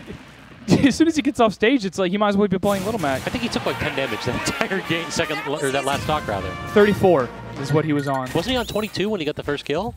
Or the kill on that stock? I don't know. But he... Regardless, very little damage, very many stocks. Dang near JV2. Sorry, JV3. Very dominant gameplay right there by Glory. We'll have to see if Gummy's going to... Yeah, there he does. He tosses out the Chrom, the old main / co-main. So we've seen Chrom succeed in Gummy's hands multiple times before, but this is another one of those characters where if you go off stage, sometimes you just die to pit. Okay, yeah. I think he's going to sacrifice. He's like, well, you know what? If I'm getting killed off stage anyway, I might as well make my on-stage game a little bit better. And maybe a little bit faster, a little bit more raw power. You know, I don't want to rely on Arsene that's just getting smacked around. And we have seen Gummy basically play around these platforms particularly well with things like that up B. Because if he hits like an up tilt or if he catches his opponent trying to jump away from on shield, the immediate up B can rack up a ton of damage early on. You better be careful because an Orbitar will push him off with that. True, the win box is on that. Yeah, you just sort of, like if he does any sort of cheeky stuff with up B off stage, he can just stick the Orbitars out. That could have been in forward air, but I guess he doesn't want to go off stage. I'm kind of like Myth that actually hit below the edge with a forward tilt. Well, yeah, you know, Pit sticks his head up when he up B's, you know. Oh, yeah, that's right. We get a little bit of like the Rob thing with the yeah, hands reaching up. He's like, hey, yeah, little Superman stance. Nice for jab back air. No Roy means no kill. But still, this is, I mean, he can finally keep the pressure on Pit. This is what, nice, aggressive. Very smart to swing right there. I thought he was dead to rights. He's going to have to start trading these down tilts for forward tilts, make something happen here and get the lead. Get the stock lead, I should say. Nice. Up tilt, and that is one good tool that Chrom has in this matchup. You can just cover the space above you so easily. Yeah. You go ahead and toss out an up tilt, and if like Pit is going to jump, what's he going to do? He's either going to jump again, at which point you up tilt again because there's no end lag on that damn thing. I have no idea who Gummy is fighting, but they are dying. They are getting hit. They are at like 400% right now. I mean, them hitboxes are nice. He's speedrunning the Master Hand fight right now. Just there's falling up airs while retreating. Yeah. Nice. That's kind of like Chrom. You just every now and then you get lost in the sauce. Be like, oh, my hitbox is nice. Triple. Yeah, he's like, oh man, look at that. Man, I miss this character. You know, like it's true. Yeah. Like, why didn't I switch to this character game too? Very judicious use of the Orbitars there. You can see he just floats around like he's Wario. That should do it though. What a turnaround. Yeah, literally. This is night and day right here. This is... Oh, you're not making it back. No, you're getting tagged by the arrows. That was a perfect arrow. So he went all the way off stage and charged it a little bit. And he said, Gummy, either you're going to air dodge, I'm going to hit you with a neutral air, or you're going to take this arrow. There are no options. Ah! He had to air dodge first to set up the up B, but as soon as he saw the air dodge, Pit was in there. Break him. Yeah, he's going to get it back anyway. Yeah, it doesn't matter. It looks cool, though. Looks fun. It's nice. Don't get edge guarded. So the only thing that breaking really does is it makes so you cannot use them again immediately. There's like a slight you can't flash them back up. It takes like 2 seconds. It's kind of like Phantom. True, yeah. I miss when that like... Actually, yeah. Guys, I remember when you used to break Phantom, she used to have a poisoned hand or whatever for a while, but not anymore. Yeah, that is... they made that character better for reasons that I do not comprehend. Okay. That should have been a raw bear. Or forward smash that poor aerial drift that Pit has. Granted, he doesn't practice his character as much as Joker, so the nuanced, matchup-specific confirms might not be on the table, but he's still playing pretty fundamentally well, and by that I mean he forward tilted 3 times in a row. I mean, that's Chrom, baby. Fundamental. It's the old, whatchamacallit, Mr. R post being like, oh, I'm the best ledge strapper in the game, and then somebody just like posts a picture of his jab. Oh yeah. It was Mr. R when he was picking up Chrom to start off the game. Yeah. Now it's whenever Cloud sits on a platform with his back to you. That's my ledge strap. Whenever Cloud tells me that they can't kill, I just post that. What? What do you mean they can't kill? All Cloud say that they can't kill. They have chargeable go mode. I just show them the back air. It's like, listen, it'll kill eventually, and you don't need to do anything else. The reason it doesn't, they seem it can't kill is because they smack your shield 6 times before they hit you. Exactly. Maybe if it wasn't stale from you, Why just are we like. going back here? That's a good point. Yeah, this is an interesting stage. Oh, you're done. He already jumped. Oh, he didn't jump. Well, touched the ground between. It looked like a double jump. Maybe his double jump animation does kind of look like his forward air at the startup. Yeah. Here comes the Orbitars. Yep, you gotta wait those out. He's landing on the platform, so usually the counterplay to that is just to grab him, but if he's landing on a platform, you can't really do that unless you have a command grab. True. I mean, I think that it has enough lag to try to go ahead and get a easy hitbox out. Oh, he's done. Oh, the Nair, he tried to swing with that forward air, and it just did not work out. Oh, so close. Millimeters. If this character had Roy's recovery, he'd be busted. Yeah. Actually, yeah. It's like, yeah, you lose out on a few like the stupid kill confirms, but his neutral just so much better, like on stage. Consistent. He just lacks the explosiveness. And he does have the ability to camp too, which Roy not so good at. Yeah, because he's got to be inside them to do any real damage. Wet pool noodle and all. One of those like sticky hand things. That's a good way to put it, yeah. Man, now that he doesn't have the lead, he has to play by Pit's rules and play his game of red light, green light with his jumps. And I don't know if you should be going out like that. That arrow very nearly took that stock. Yeah. That Luckily, the hitbox is directly in front of him, so. Gummy, please, just relax. I really want to see Glory get the orbital kill with just like the push of the up B. Yeah, just jump off and do it. Yeah, just exactly. The guy goes ahead and fires off the up B, just push him off stage. I don't think he's going to make it back from this. No. So look at this, back and forth. Now Glory with a 2-stock lead here. Oh my god! Now Glory with a 1-stock lead here. Okay, so it's all going to be down to how much damage he takes on this stock. Yeah, I feel like if you can pin him to the corner and just like edge trap time and time again, Gummy has a way back here. But if Glory gets back to center stage, it's going to be typically tough. And look at him give up all that space for free. Yeah, I feel like stage control here is a very valuable commodity. And, you know, when you have the lead, you can do these sort of Chrom swings everywhere and hope he runs into them. Here, you really can't because he's just going to not respect it and just go away. Good American air dodge right there. Beautiful punish on that, actually. Right off the ledge, too. I don't know. Gummy's kind of cooking here. Anytime the Chrom tend to get those like platform drop up airs, I feel like they're feeling themselves. It's just like one of those things where for some reason they always just like light up whenever they get a platform combo.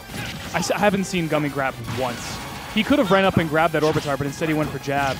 Why grab when hitboxes are nice? Oh my god, that actually comboed. Yeah, because it didn't spike. It locked him in there. It made him go into stagger. He was in straight hit stun into stagger into dead. Brutal. Just weak enough of a down air. Yeah, true.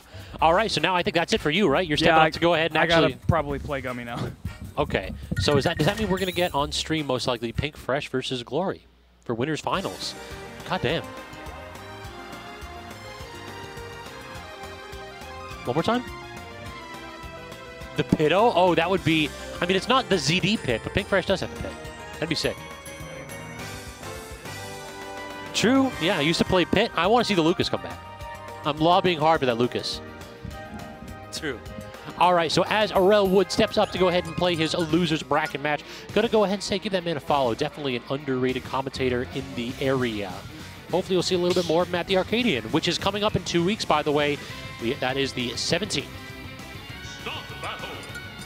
All right, winners, finals here, and we have an unfamiliar face. No ZD, no Dexter, no enhanced PV. Instead, Glory stepping up to the plate to try to go ahead and KO VGBC's very own Pink Fresh. 3, 2, 1, go! All right, Glory, Pink Fresh stepping up on the sticks and on the mic. We got another guest joining us. Oh, what's good? What's your tag? I'm Penne, and I have returned. I was on here earlier. Got you. Thanks for joining us, Penne, as we are in best of 5 territory here, winners finals, and Pink Fresh already starting to do a little bit of good work here with this Sephiroth. What do you think of this matchup, Penne? I haven't really seen it too much, but move that a little bit up. You're a little quiet. Ooh. All right, there we go. Gotcha. So obviously, like, Sephiroth, he has, a lot more range, but Pit, I feel like is able to, close the distance better. He has better burst options. Sephiroth, he approaches with forward air and back air a lot, but they're kind of slow. Yeah, he likes to poke and prod, but he doesn't really respond particularly well to like that nair pressure on his shield. Now the shield game a little bit lacking. He has nair, but that can only get you so far. Where I think another way is that, Pit has the advantage is, killing. You're able to, exploit Sephiroth's recovery. You have a lot of jumps. You have the down B. And you have arrows. True, though, if I'm Sephiroth, I am like full charging that up B every single time. And look at that fade back by Glory. He just tapped the shield and then reared back and let him have it with the side B. Great spacing. Very strong kill option. Pit side B.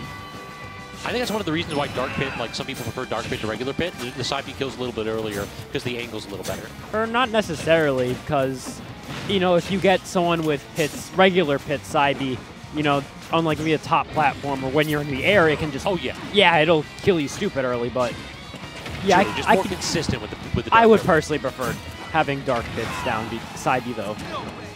Yeah, I think it's like the side B and the air is the two main ones. That forward tilt, though, that will definitely do it. Trying to use the orbitals to go ahead and mix up the recovery, but Pinkfresh responded appropriately. You wait them out. Yes. Another way. Oh, right there, you saw it. He Yep. tried to go for a grab, but Sephiroth's grab range isn't very good. No. So, speaking of grab, Yeah, down throw, no follow-up. The little fade back there by Pinkfresh. The problem is that if you play a character that has a better aerial mobility than Pit, there's a lot of them, you just hold out on all of Pit's like throws, and you typically don't get hit by them anything after like 50%. Unless you play like a big body, like Oh me. yeah, we don't talk about the sins the big body suffer in this matchup. Yeah, it's... I play Bowser and Ridley, not fun matchups, but No, that back to the character, set. that makes Pit look like he have a top tier. Like, Oh, yeah. Yeah, but back to the set. Looks pretty even right now. Oh, Yeah, hangs Glory on for a bit. putting up a good fight so far. It just feels as though Pinkfresh hasn't been able to clean up these stocks. On the other side, Glory 2 times in a row killing just after 100, and that is early for Pit. Well, it is early for Pit, but then again, it's Sephiroth. True, yeah. Speaking of Sephiroth, that F-tilt just coming in, taking out the stock. Dead even game right here. Isn't he only like a couple units of weight heavier than Squirtle, which is silly in my book? Yeah. Like tiny turtle versus like 7-foot tall man with a massive sword? Nah, it's about the same. Maybe he lost weight. You never know. He's on, just been on a bones diet. underneath the cloak. Been on a diet. All right, both Poking players. and prodding in neutral. Yeah, this is just like whoever can actually bite first. Pinkfresh missing with that dash grab. Ooh. Sour spot in there. Sour spot Baron in there. Interesting conversion, but Pinkfresh doing a good job of pressuring it from a distance with the sword. And now there's an air to the back air. Great confirm right there. Glory in an awkward spot. How does he actually get down? Orbitals again, and then it does not really try to force it. But the jumps, like his aerial mobility just so bad that Pinkfresh was able to wait until he expected a couple of jumps and put himself at an angle where back air covered clean. There's only so many options you can do when you're backed into the corner like that, especially against a character like Sephiroth, where you have so much range, and that range, you know, can get you killed. Yeah, it just feels as though using Pit's multiple jumps is a great game plan against a lot of characters, but back air and forward air for Seth cover so much distance that do you really want to risk getting smacked by those? Nope. No, sir. Another is when, you know, you're above Sephiroth, you know, your Pit, you want to stay in the air a while, but he has that up air, which that's like 3 Bowsers. It's huge. It is. 3 Bowsers. That's a good measurement tool right there. How many Bowsers are big are your hitboxes? I think Rob would be a better measurement tool because, you know, the memes. Yeah, exactly. He is too big. Anyway, we're seeing small battlefield for game 2.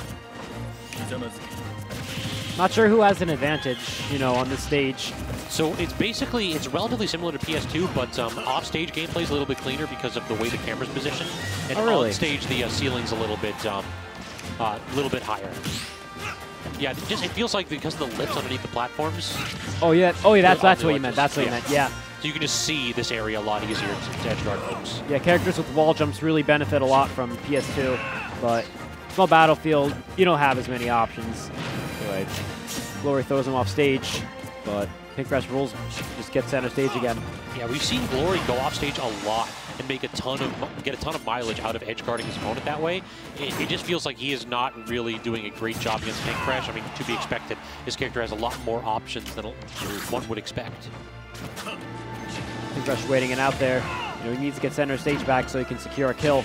Oh, arrow comes out right. Oh, you saw the micro spacing on that. If he was like 1 foot closer, he would be in the stratosphere right now. Oh, yeah.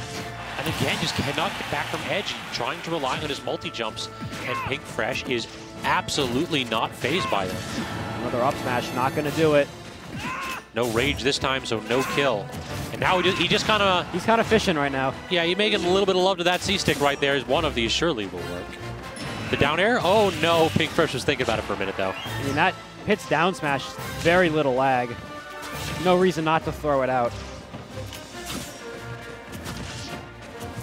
Poking and prodding here from Edge's Pinkfresh. He gets the reversal, but falls off stage with that back air, so now Glory has the opportunity to get a little bit of a ledge trap going. But look at this, just Pinkfresh is able to wait. Playing so patiently at the ledge. That's kind of the Sephiroth special, too, with using that sword, like the forward air, poking into the wall. Just bait out any kind of an option.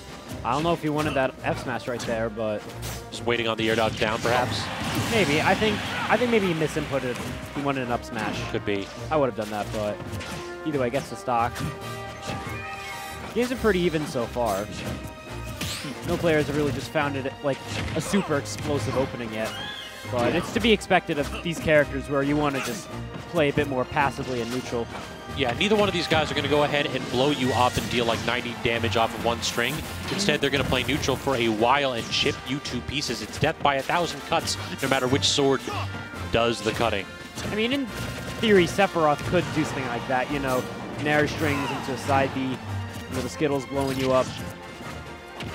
True Very enough. technical Pits can do it too, but yeah, it just feels like for Pit in particular, a lot of it's not that true. Because, like, if you've got fast air mobility, you just hold out on his combos and they do a lot worse. Yeah, it can also, it's just extremely character dependent. Exactly. And Glory on his last stock here. Most of the Electroshock almost going to be enough.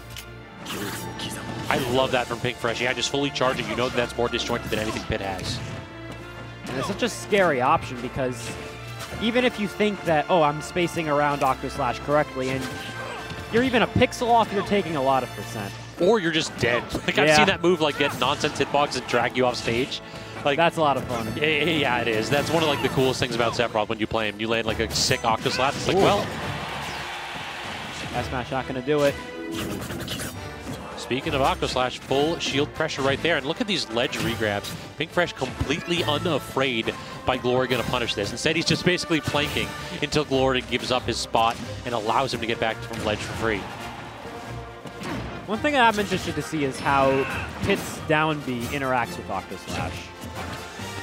I think it'll probably beat it at first, and then the latter hits might break it. Maybe.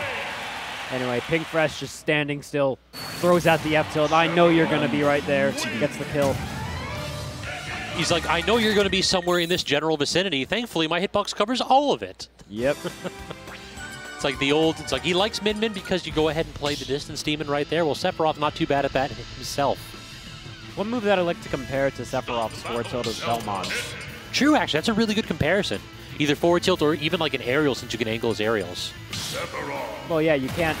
I think that Sephiroth is better because you can angle it, but... Agreed. Is it true that Simon's has better, Belmont's has better frame data? I'm really not sure. I'm not positive. I feel like you can kind of just mash it more than it might be Sephiroth's. safer. Yeah, and it has less cooldown. That's what I for meant. sure. Yeah. Anyway, back to Small Battlefield. We have the Kid Icarus music playing.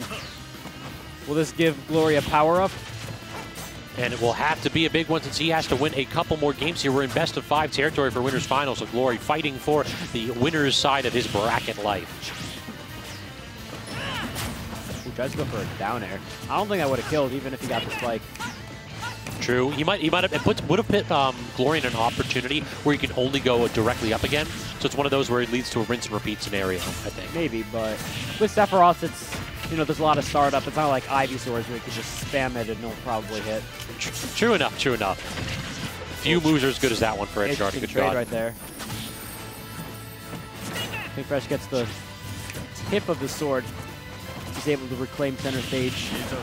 However, Glory firing back with the nair. And using that third jump so well from the one wing, it basically, oh my, the up smash. Him out. It just covers so much space, and he knows Glory wants to land with something like a neutral air. One thing that annoyed me, because I wanted to play Sephiroth at one point, he's just a sick character. Like, just look at him, but if you try to hit someone and they're like the top platform of Battlefield, up smash will not hit. That's, unfortunate SB coming out from Pinkfresh. Yeah, rough way to end it right there, especially because he still had one wing at the point, too.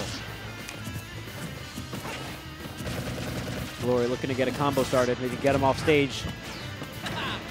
But he has to land first. The one back here driving him off stage again, so Pinkfresh unable to land that 2-frame down tilt, so Glory gets the full reversal. Glory's been making great use of Pit's multi-hits, like Pinkfresh will either drop shield too early or just fall into them at some point, and that just gives Glory, you know, the advantage. I remember at the beginning of the game, the hits multi-hits were very inconsistent. I'm not too sure if they hatched it out, like hopping out of those moves. I think they made it a little bit better, but it still doesn't work every now and then. You have to be rather specific with your hitboxes, but you can influence that a lot better now by using things like fastball speeds. So that angled forward tilt, again, just seeming to be the tonic that Pink Fresh needs to end Glory's winner's bracket run right here. It just feels as though... I like that right there where he used the arrow to call out a jump. Agreed. But it's not impossible for a character like Pit. Doesn't have the most explosive kill options, but... Oh, I just realized he switched to regular Pit. Yeah, he's this is a dark Pit. He doesn't have the side B. Yep, just has the arrows and trying to go ahead and curve them in a way that he can intercept those up Bs instead. Pink Fresh finds the down tilt. Interrupts Glory's momentum. It just feels as though Glory can't really get too much momentum going. Like, he always gets like one hit, but he's not really getting those nair strings like he used to. It just seems as though Pink Fresh understands when Glory's above him, he's going to be landing with nair, so he's using his disjoints really well to just bait that out. Exactly. That's a perfect thing for like a character like Sephiroth, you know, waiting for your opponent to do something and then punishing them. Back air, almost going to do it. Yo, if Pink Fresh was real, he would octoed right there. Oh, he doesn't need to, though. Countered the arrow. Interesting. One wing on deck. Are we going to get falling back air? Not going to connect. Fully charged Octo. Not going to get Glory rolling back from edge either. Second lease on life, perhaps, for Glory. He's got full stage control. Can he go ahead and make something out of this? In a condition like this, Pit's forward throw might do it, but Pink Fresh slowly working his way back to center stage. Oh, tries to go for the up tilt. Another counter. Either forward throw, you talked about it, but not quite going to kill. Nope. One pummel would have done exactly. it. You know, a lot of players don't like to do the pummel because if they have a kill option, you know, they want to like mix you up, catch you off guard. But that forward tilt, like a lot of the other stocks, yep, just catching Glory, hitting buttons at a distance where they had no business hitting Pink Fresh, and he's able to clean up that game with a solid 3-0, and Bunch is taking it to grand finals. Who else is in the loser's side? Let's see who we got here. I know Gummy's still in. Yeah, Gummy. I know Rel Wood was in. Who does he play? A lot of characters. I believe. I've heard of him. So he does. Geez, let me see here now. Smash.gg / the grind. So Rel has Incineroar's main, Hero also is his co-main, and then Game & Watch in the back pocket. I have never heard that character combination before. Yeah, he likes to play two characters that have like limited mobility and a lot of jank, and then one character that's just like, I'm going to play neutral for 10 minutes. All right, so let's see if we can't provide that loser's bracket update. We have J-Fid 2-0 over Nemesis and Toby Jet. So J-Fid waiting in loser's semifinals against the winner of Salsa and Honk. I know both those players. And on the other side, on losers finals, we have Castillo. Castillo knocked down relatively recently. So Castillo knocked down actually from winner's fine. Wait a second. This is a redemption bracket. This is, I have hit the wrong button. I was confused for a sec. I was going to say, J-Fid, the main character, is in losers finals. Wait, who is in losers finals? Of Redemption, J-Fid. He is, he's got shares in JTS. He's the main character of JTS, The Grind. Okay, so let's see who we got. We got Rel Wood, 2-0 over OveRWoLF, Axezius, and 3-1 over Gummy. So it's going to be Rel Wood and Gravon. Which we have right now. Blast from the past. Gravon coming back to the grind after a long extended hiatus. Formerly one of, I think he was PR'd in Smash 4 as Falcon. And in Ultimate, he was really solid for the first couple, like 6 to 8 months of the game. And then he just started to show up less and less and less. But do not let that fool you. Gravon might be a little bit fresh off the couch, but don't underestimate his Mondays. I recently played Gravel in, wait, how do you say his name? Gravon. Gravon. I said gravel. I played Gravon in Squad Checks. His Falcon was very explosive. Oh, yeah. I would just beat all of his other characters, and his Falcon would do, like... It would just stomp me. It feels quite literally stomp me. It feels like he's one of those Falcons where you could be losing the entire game. Yes, he could be losing the entire set. That's what happened. And then he gets that one hit, and it's like, yeah, you're dead. That's what happened. I would be up. I have like all my characters because I beat his other two characters, and then his Falcon just like sweeps. So what do you think from Relwood, from the three characters I mentioned, what do you think the matchup's going to be? Game & Watch. True, from a neutral perspective. That is one of Falcon's worst matchups by far. You know, whenever you see Fatality versus Meister, you already know what happens. You don't have to watch this set. Yeah, the frame 3 uppy out of shield. I don't think that Falcon has a ton of options that are very solid at punishing. I don't think he has any options to punish it. I mean, technically you could just try to bait it out, then punish him from there, but you're just getting one up air. Yeah, exactly. Oh, Incineroar. So that he's going with the main rather than the matchup. I dig it. I respect it. Incineroar is a very... I like Incineroar. He's pretty fun to watch, especially versus another explosive character like Captain Falcon. Dead on. So let's get this going. Gravon makes his return to JTS here after so long. Makes it all the way to loser semis. Already 65%. That's the thing about Incineroar. He's slow, but he packs a punch. If this character wasn't slow, he'd be top tier. Like, his kit is actually so sick. I don't think I want to think about Incineroar being top tier. You know, SkyJ did some stuff down in Mexico, and now everyone's saying he's a mid-tier. Yeah, this character's definitely at least a mid-tier. Oh, look at that disjoint breaking the grab of Falcon's up B, and Gravon taking a minute to just consider his life choices right there on the Angel platform. Yeah, those long lingering hitboxes will just destroy Raptor Booster. No, what's his up B called? Falcon Dive. Falcon Dive. Actually didn't know that. They just look similar, so I call them both Raptor Boosts. Gotcha. Using his jumps to get away from the hitbox there. And this is the problem, is that Rel is tossing out a ton of hitboxes. So we just have to see if Gravon's going to be able to take advantage. But so far, it just has not been the case. Not going to get the up B. Tries to go for the Smash 64 combo. Oh yeah, the double up air. Ooh. He just went for it. Just get the trade. Get the trade. He has been recognizing that Rel has been hitting a ton of hitboxes at a disadvantage. So yeah, toss out the big hitbox. Gravon slowly crawling his way back into the game. Up airs are racking up a lot of percent. This is not where you want to be as Incineroar in the corner. Great recognition that first hit neutral layer wasn't going to connect to the knee, so he went just for the up air there. Oh, chooses to go back on stage with the knee instead of going to ledge. Very aggressive option. That is a very Gravon option. A Gravon option. Uses that aggressive neutral air to get back to stage 2. Oh, he just barely misses the standing grab. Oh. Neutral air again. He used that a lot. We'll have to see if Wood's going to react to that and start punishing. Dash attack just sends him flying. Grab on his last stock here, but he's done a good job bringing it back so far, but Incineroar, oh, he just used the revenge. Yeah, 36 damage off it, though. Wait, is he dead? Maybe. He has to use the air dodge, up B. Oh, and yeah, that is all she wrote. Great exploitation of Gravon's limitations with this character. The second that he uses double jump off stage, Relwood knows to go ahead and clean that stock up immediately. Yeah, that is one thing Falcon, you know, struggles against a character like Incineroar. Just get him off. Just once he's off stage, he's just, you can do anything you want to him. Yep. But one thing that I've actually seen a lot of Incineroars do is if you're fighting a character with a recovery that has a hitbox, like let's say Link, you're able to revenge it and follow up off of that. True. That's just something I like seeing, but I don't think we're going to see it versus Falcon. Anyway, Town and City.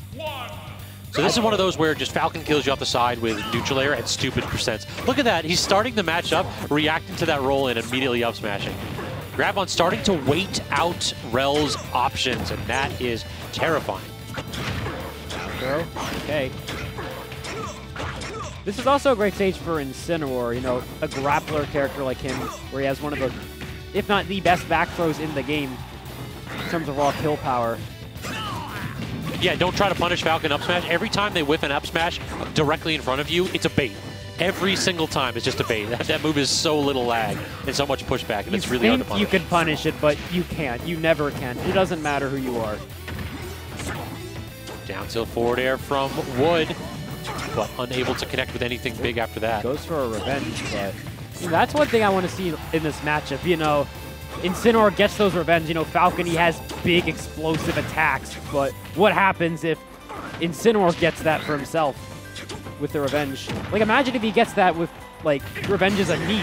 Oh yeah, that's immediately you're dead. Speaking of dead, that dash attack killed around 100%. That is relatively early for a heavy character like Falcon to be exiting that. I like that option that they're using up B to just get back to stage. That scoop from there, that's not right. That is just not right. It looked fine to me. That disjoint is ridiculous. Falcon's a sword character, what? That man's calves are not that big, though. He got Okay, some of big that jab. futuristic technology in his boots with just like, Look at the magnetic boots. yeah. The It's like weekend. Marth melee grab. I wish our game had more jank like Melee, by the way. Like, give I- Marth his old grab range back purely to just troll people. Honestly, I think Ultimate has more jank than Melee. Like Yeah. I watched some Melee and it's like, yeah, it's a lot more technical and there's a lot like a weird stuff. Like, you know that glitch where like Samus can go inside of Pokemon Stadium? Yep. Just stay there the whole time like that. That's just the game being broken. Yeah, I want things like, oh, I miscoded something, so Falcon, the back hitbox of his grab is bigger than the front hitbox of his grab for some reason. Oh, I'm just also remembering Roy, if you get a specific hitbox of up, he can just kill Jigglypuff off the top at 0. It's, Dumb. It's funny. So as we've been chatting about what we want from this game, instead, Redwood showed us what we have, which is a ton of damage from Incineroar, and so far untouched on his last stock, very nearly getting the kill right there. 2 times in a row, punishing the aggressive jump ups from Gravon. Gravon's been going back to the well a little bit too often with that option. Down tilt just making his money. Oh, yeah. And he's Side B using his coming out. foxtrot so well. He's like giving up space, and then Gravon's like dash grabbing and just getting eaten alive by this Alolan whip. Okay. He's in a bad position right there. You never want to be on that platform. The one hit, like, I remember I saw like a Luigi player kill someone at 0 from that platform, but speaking of killing, he's not going to die. Oh, no, wait, Gravon. wait, whoa. What have you done, What? Gravon?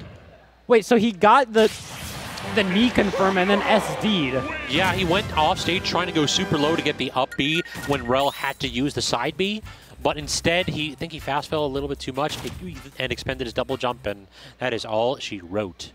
Anyway, as I was saying, I saw this set versus Luigi. I don't remember who it was, but so he was trying to. So the guy was trying to SDI the 0 to death on the platform, but he didn't go for it. He just back threw him, and he died at 0.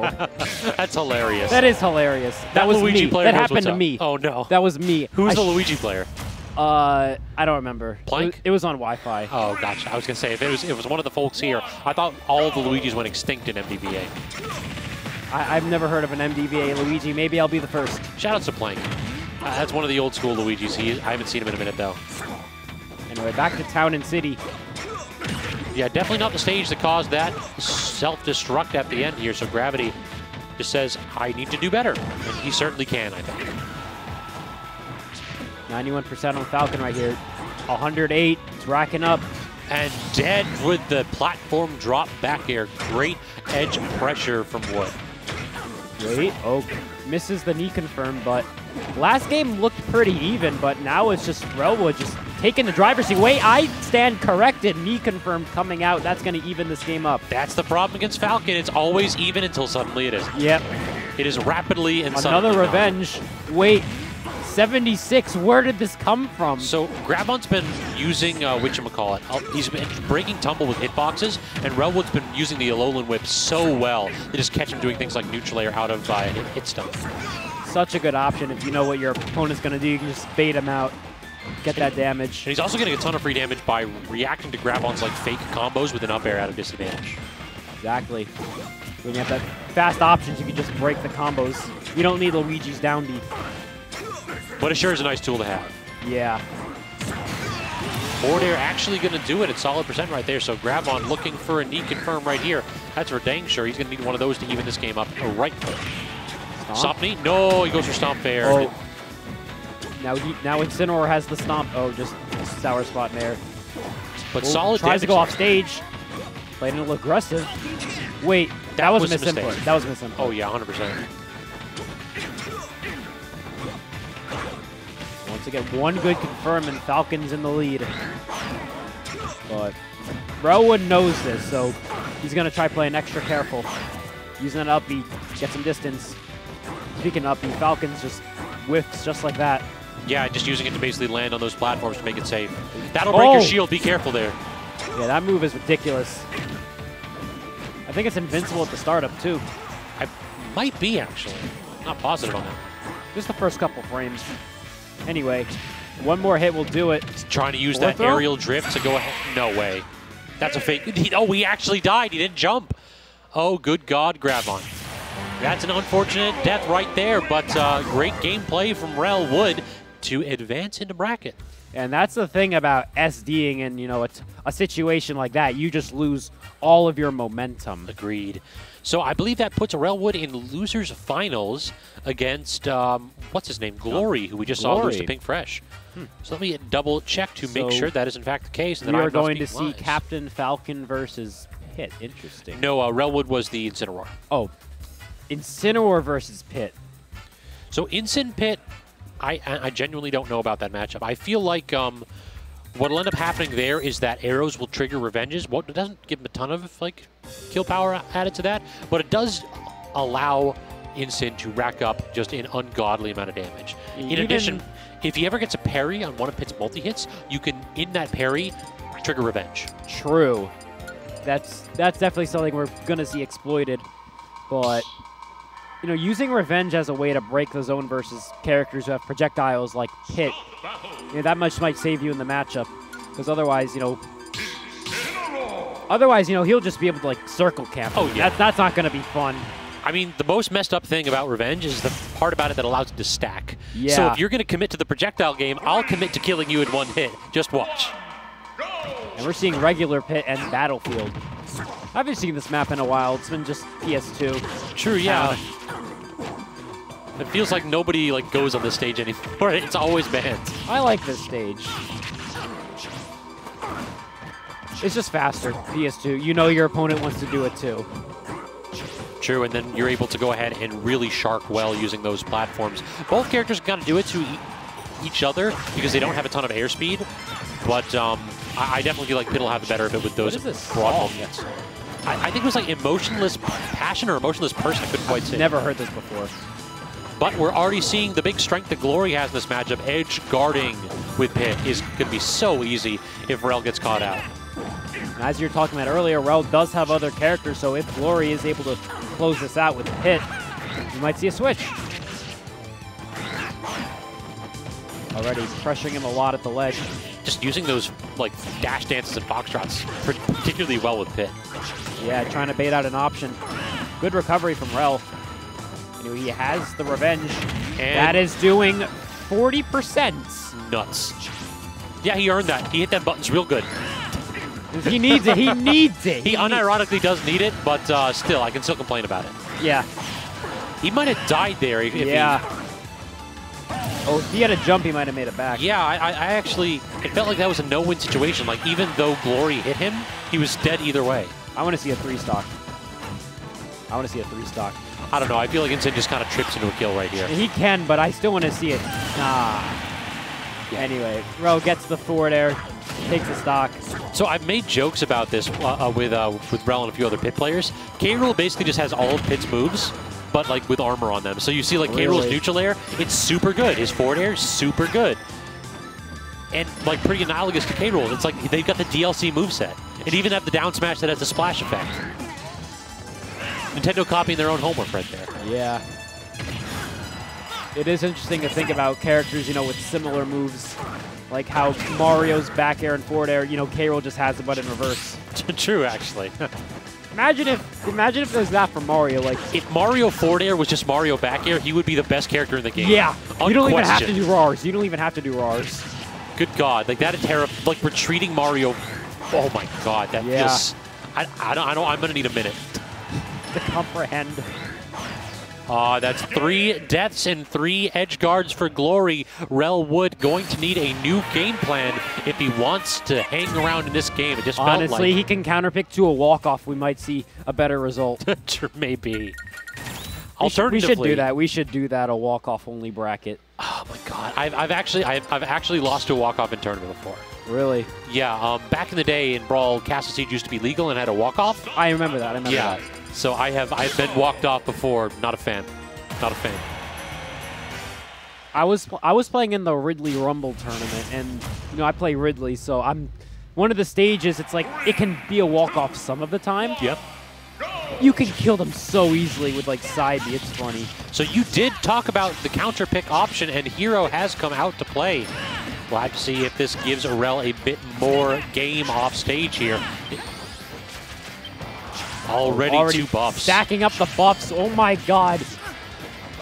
He has become a top tier. Incineroar is legitimately just like absolutely terrifying. Especially with bounce. It's just like, good god, what does Pit actually do to play neutral in this spot?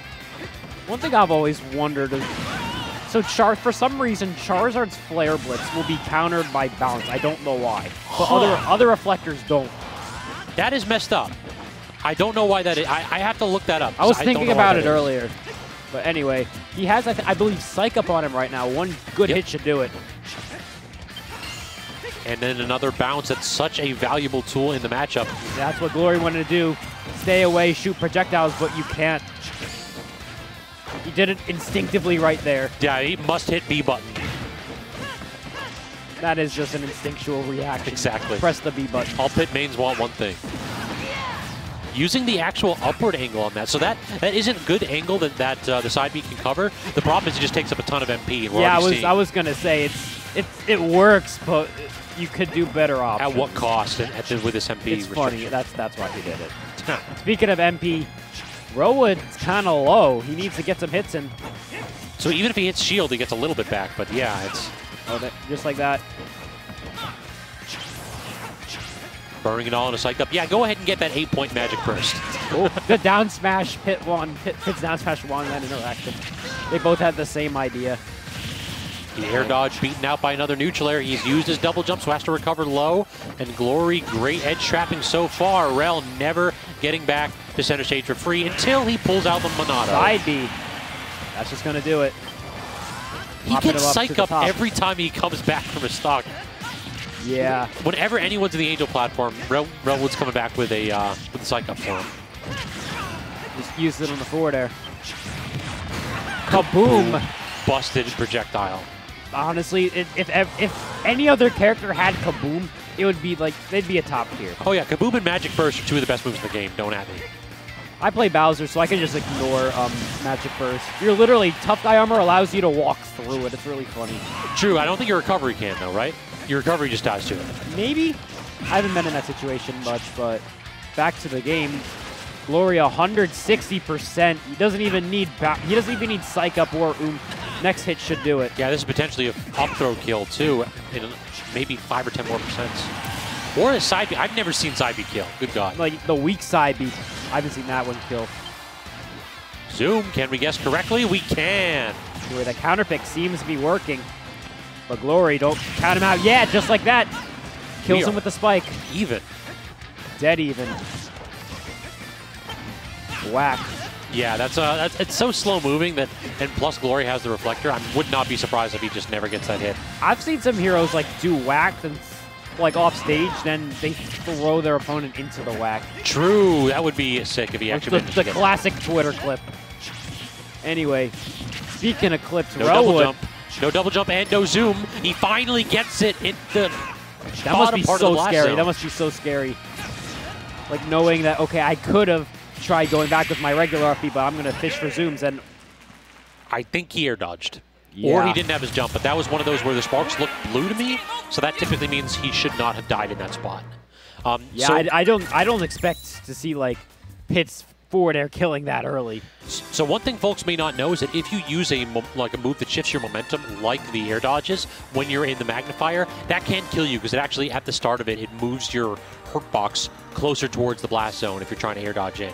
So I think that might very well have been what happened there. It looked like he was doing some kind of shift in the blast zone. That happens a lot with Bowser Jr.'s like side B. Oh yeah, Bowser Jr. side B. He goes like fully behind himself and dies. Back to Incineroar. I've killed myself multiple times by Mario back airing into the blast zone. Huh. Stupid. I mean, yeah, he does like move backwards a little bit during it. I can totally see it now. Anyway, back to...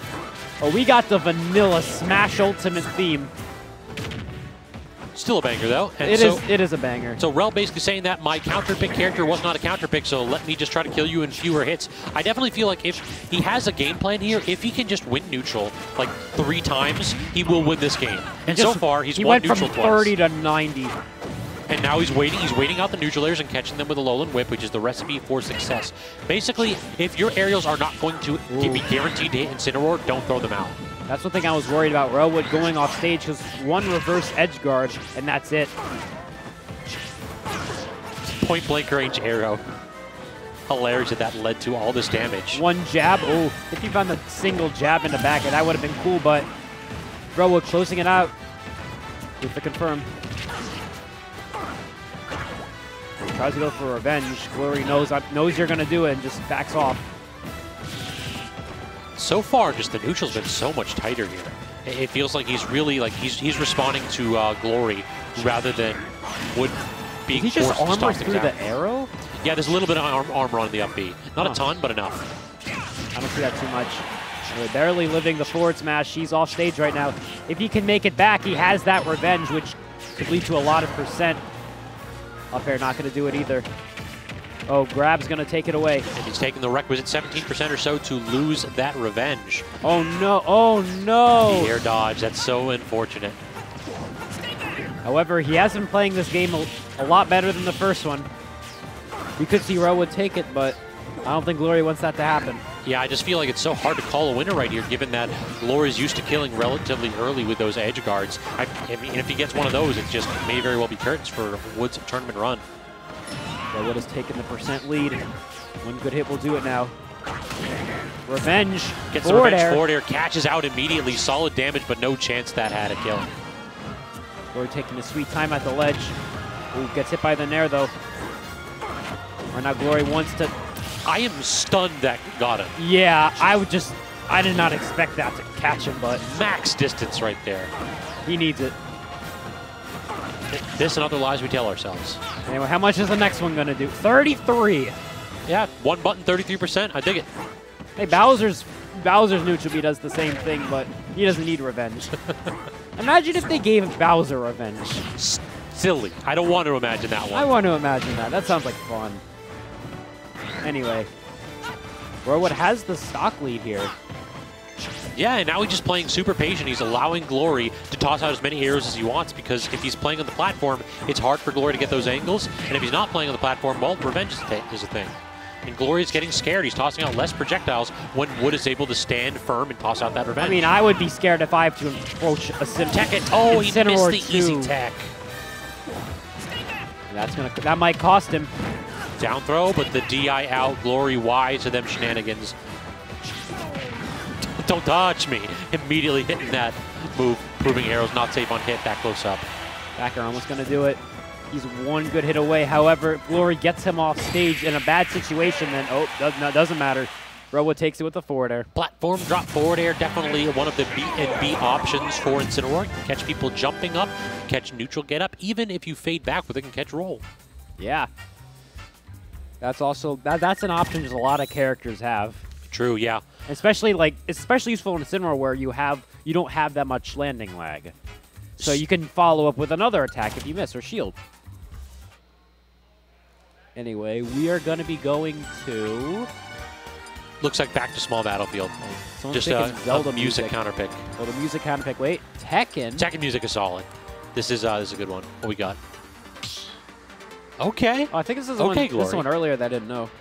Plucking tulips. So this is a good one. So, yeah, I really feel like the game plan here is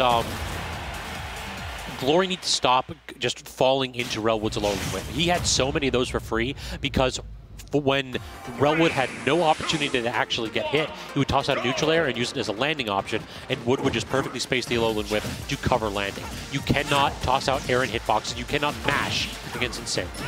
That's also... Wait. Dead. He's dead. He's dead. A 0 to death from Glory with the weakest hit of the down air. It does not matter, though, because Insane's recovery I don't think that was a 0 to death. That was just death. Another one. Oh my God, Glory! Wait. He's speedrunning him. He's speedrunning him. 2 down airs leads to a huge lead less than 30 seconds into this match. Can he do it in a minute? Can he do it under a minute? World record. Oh, I just barely missed the down air right there, but we may not be done, though. The neutral be finally getting Glory off of this pressure situation. It's the Alolan Whip. You know, I could see Incineroar making it back. Oh yeah, he just needs a couple good reads. Like Incin could definitely like kill you with a forward smash like 30 if he's got revenge.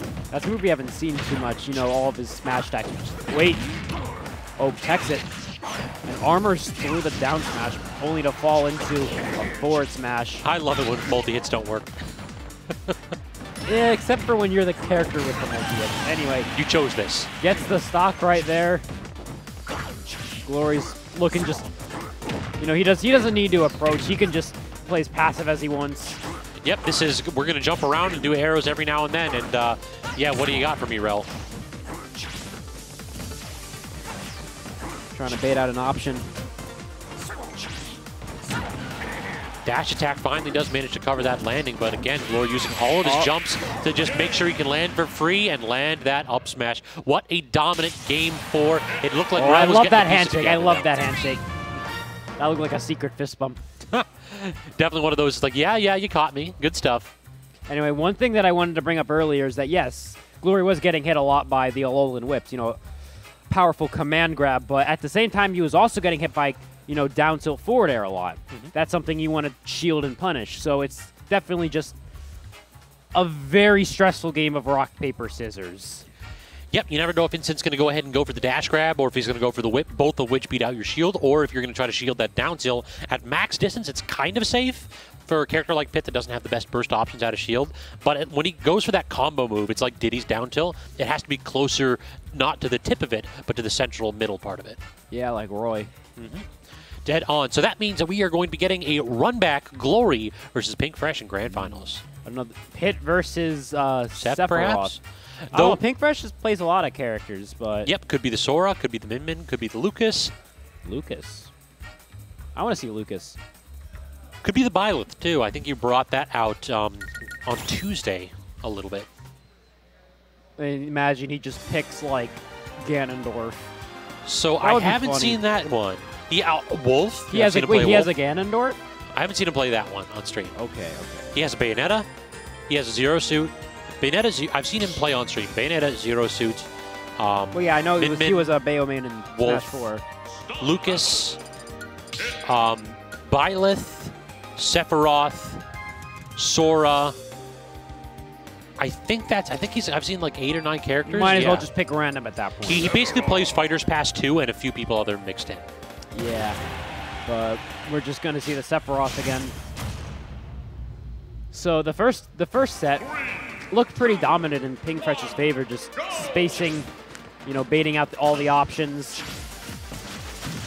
Now, Glory looked kind of hopeless, but he has the momentum on his side, so we could see maybe a reversal. Agreed. Pink Fresh has been fresh off the couch. He's been waiting quite some time while Glory has been tearing through that loser's bracket, so perhaps... He's probably getting that practice against the level 9 Pit CPU. Got to be prepared. Nah, Pink Fresh is definitely one of those dudes just like chill. Oh, he chills? Yeah, he just sits around. He's like, yeah, I'll play when I'm gonna play. I don't see him stick too warm too frequently. He'll do friendlies if people ask him for it, but he's definitely not the grind set in the middle of the tournament. Anyway, maybe he should have played friendlies because 100% and just like one down air might do it from Pit. But the one wing on deck here, so a little bit added kill power in Pink Fresh's back pocket.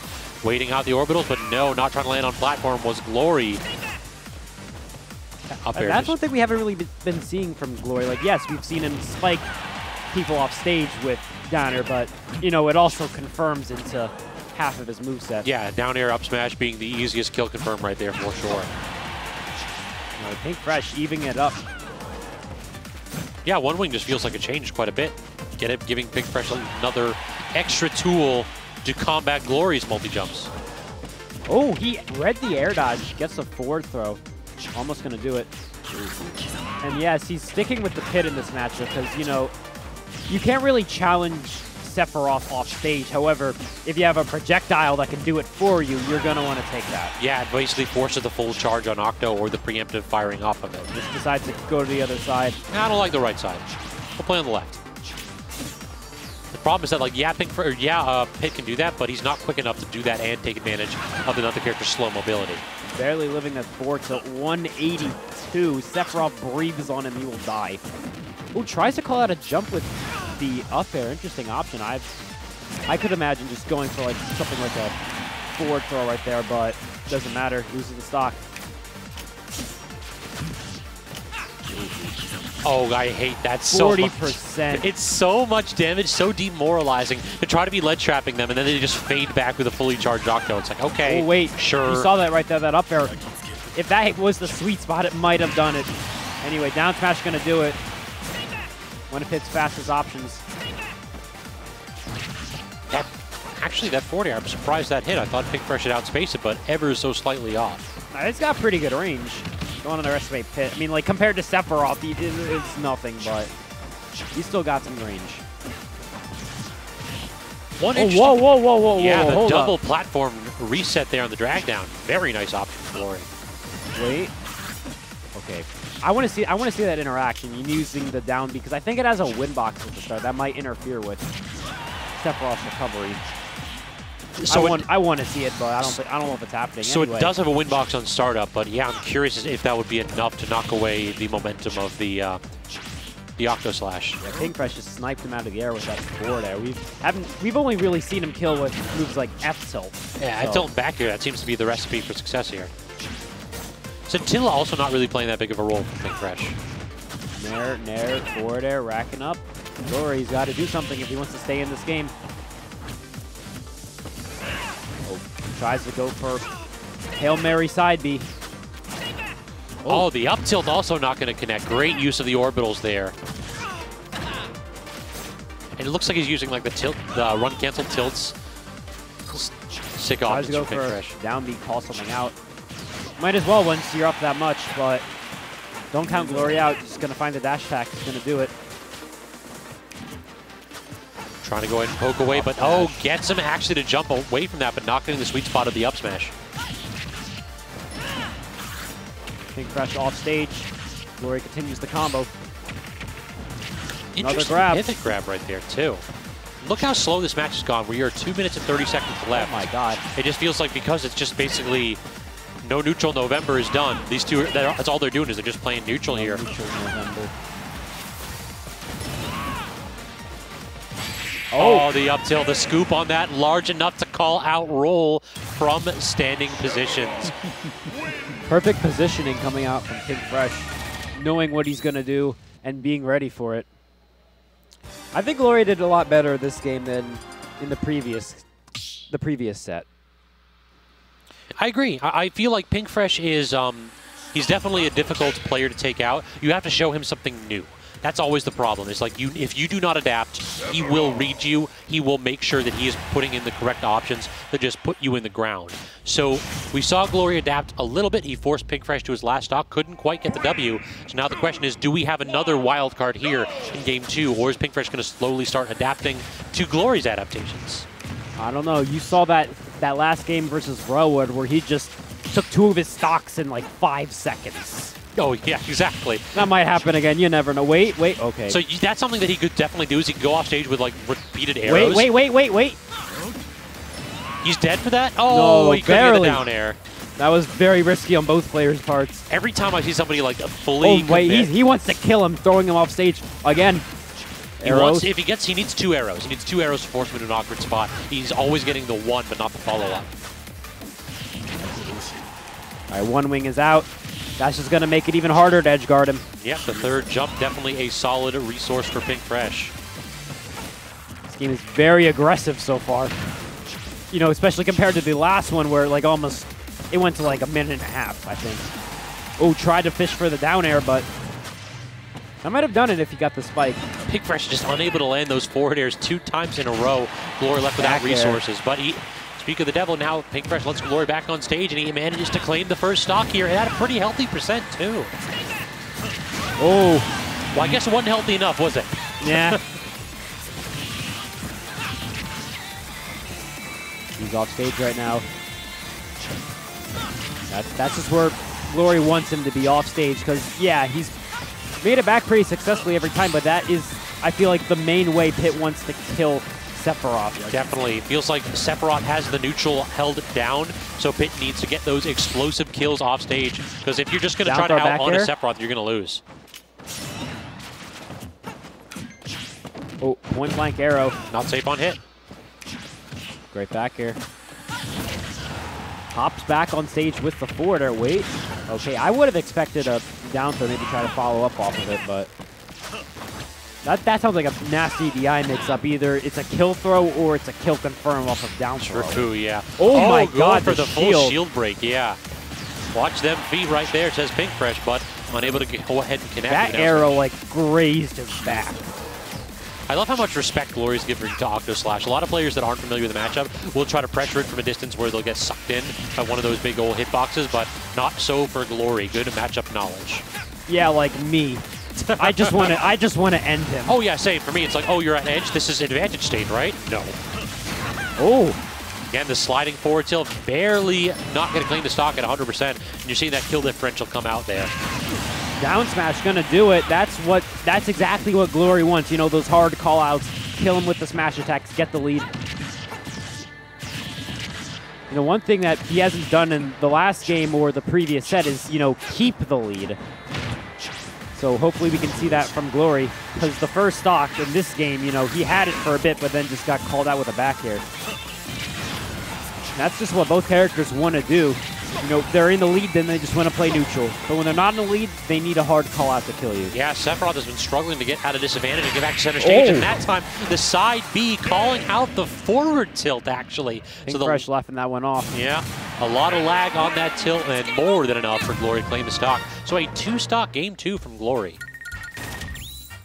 Anyway, you know, Pinkfresh, as you said earlier, plays like a third of the roster, so you never know. Maybe Glory adapted the Sephiroth, doesn't matter. I'll pull out my Sword Fighter or my Mr. Game & Watch or my Luigi. You never know. He's going Sephiroth. At this point, I mean, with a full set to play with, if I was Pinkfresh, I would go to work on the Sephiroth if you're genuinely trying to make that character better. One strategy I like to do is just one character doesn't work, I do another. That's twice as cheesy. The old rotation? Yep. Yeah, that's true. It's like if I random number picker. Which character am I playing today? More players should do that because, like, it's just such a good way to throw your opponent off balance. That's the Proto-Bantam strategy where he goes like whatchamacallit. He goes Lucina and Min and just like, all right, I'm gonna keep rotating. Two completely different play styles. Anyway, Glory 70% got 70% on Sephiroth without taking much damage himself. That's exactly where he wants to be.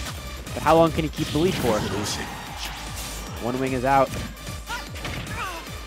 Uses the down tilt, but Glory gets some hits back.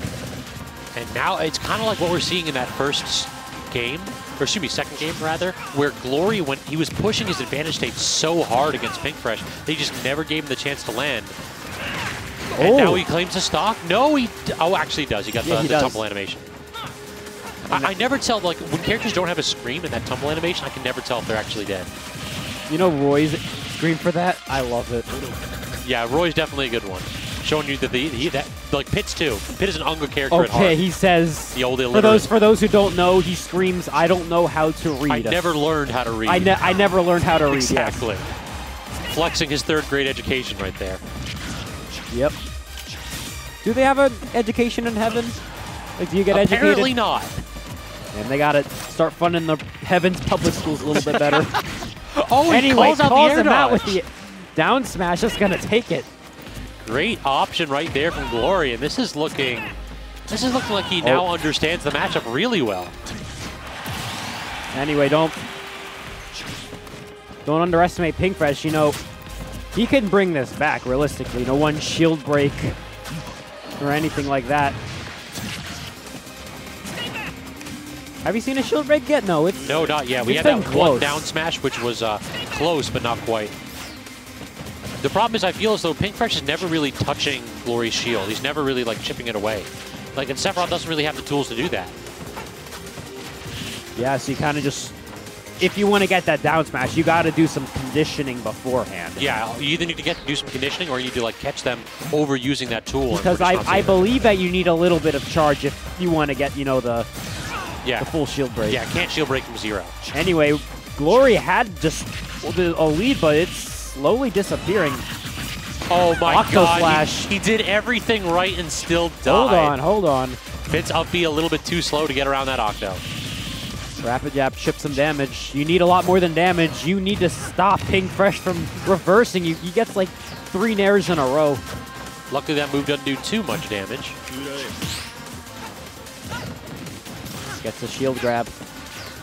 Not making too much out of it though. Even Glory even manages to land from free.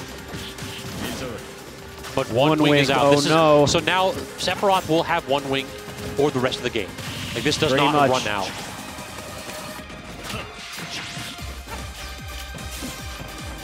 How does he get back to center stage? It looks like Glory, if Glory has anything to say about it, he will not.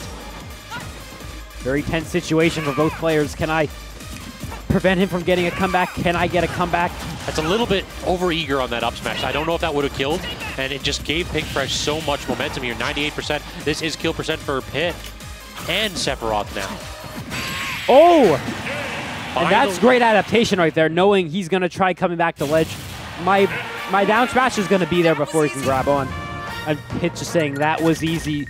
What are you talking about? You almost got, like, reverse 3-stock. Pit, like, he's being a little bit cocky. I think I saw Pink Fresh say, run it back, so we may very well be saying the same characters, the same stage. Yep. You can see the same tunes, though. You know, even if Glory won, Pink Fresh still has a lot of momentum. You know, almost reverse 3-stocking him. Yeah, that was a close game, or excuse me, close at the end of that game. Not so much at the beginning when Glory had all the momentum. We have had the same song like 4 times in a row. I ain't complaining, this is a banger. It is a cool song. I haven't heard it before, so I want to listen to more Tekken music. Tekken music is sick. I really like the ones that they added. You see the trailer for the new one? That one's really good. True. I'm probably going to go with Street Fighter 6 instead, but I might have to dabble. I'm more of a Guilty Gear guy. I see, so you're a DJ. I'm what? I'm just joking. Degenerate. Oh. Guilty Gear's cool. I wanted to pick up Guilty Gear, and then they made Potemkin bad, and I'm just like, I don't want to play Guilty Gear no more. Oh. Anyway. They don't want grapplers to have fun, man. Anyway, enough about real fighting games. Back to Smash Bros. Back to this children's platformer. Yep. No, just joking. It is a children's platforming game. Where are the items? I want some final smashes. Exactly. If Pink Fresh doesn't win because of a bomb spawned under Glory, I'm going to be mad. All right, so already we're seeing basically more of the same here, where a slight percentage lead this time for Pink Fresh, but really what's going to matter is who lands that first stock and who can play more defensive going forward. I'm seeing a lot of forward tilts come out from Pink Fresh, but he only needs 1 and it's going to kill. Tintilla facing the wrong direction, no B reversal. Kills it with the forward air. You know, once you get to a certain percent, everything will kill. Great back air, chasing his DI. Yeah, Glory that time trying for that drag down nair though, and the Octo Slash good move though.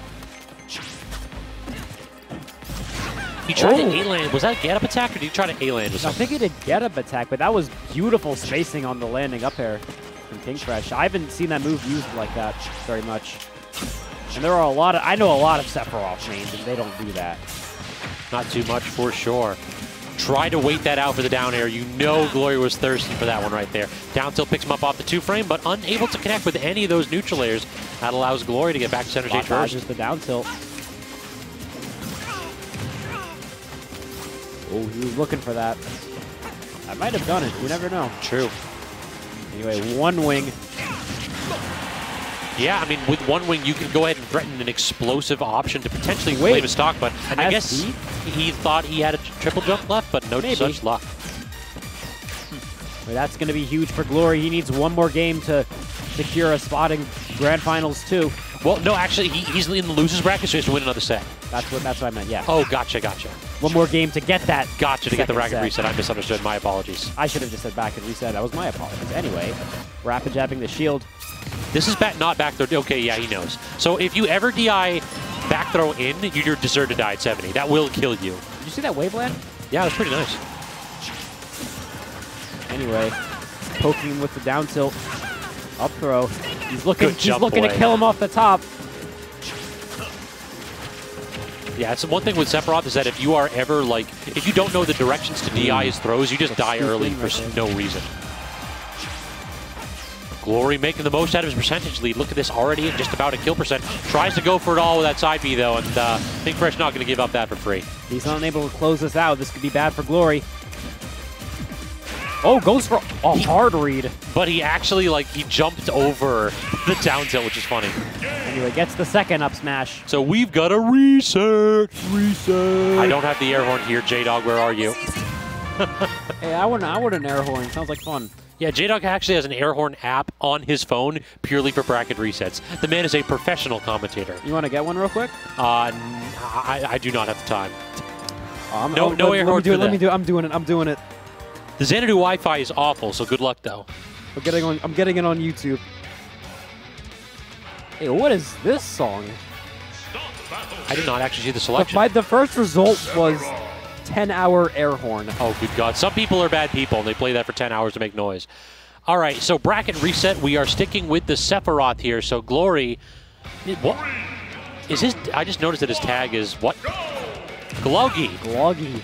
I don't think he spelled his name right. Whoops. I never learned how to read it. Checks out. Definitely cosplaying the pit right there. All right, wait, we got the air horn. There we go. J-Dog here in spirit. All right, so now the question becomes, what does Pink Fresh have in the back pocket here? Because it definitely felt as though Glory understood what he needed to do to go ahead and counter this terrifying swordsman here. That'd be awkward if the air horn didn't get picked up. No, I heard in my ears. Oh, we were definitely good. Anyway, Pink Fresh is off stage. We've seen this situation a lot, but he benefits from it getting the Octo Slash. And now footstool nairs. That did not work out, but the forward tilt does claim the first stock here. So Pink Fresh trying to turn it up a little bit in the do or die set of the night.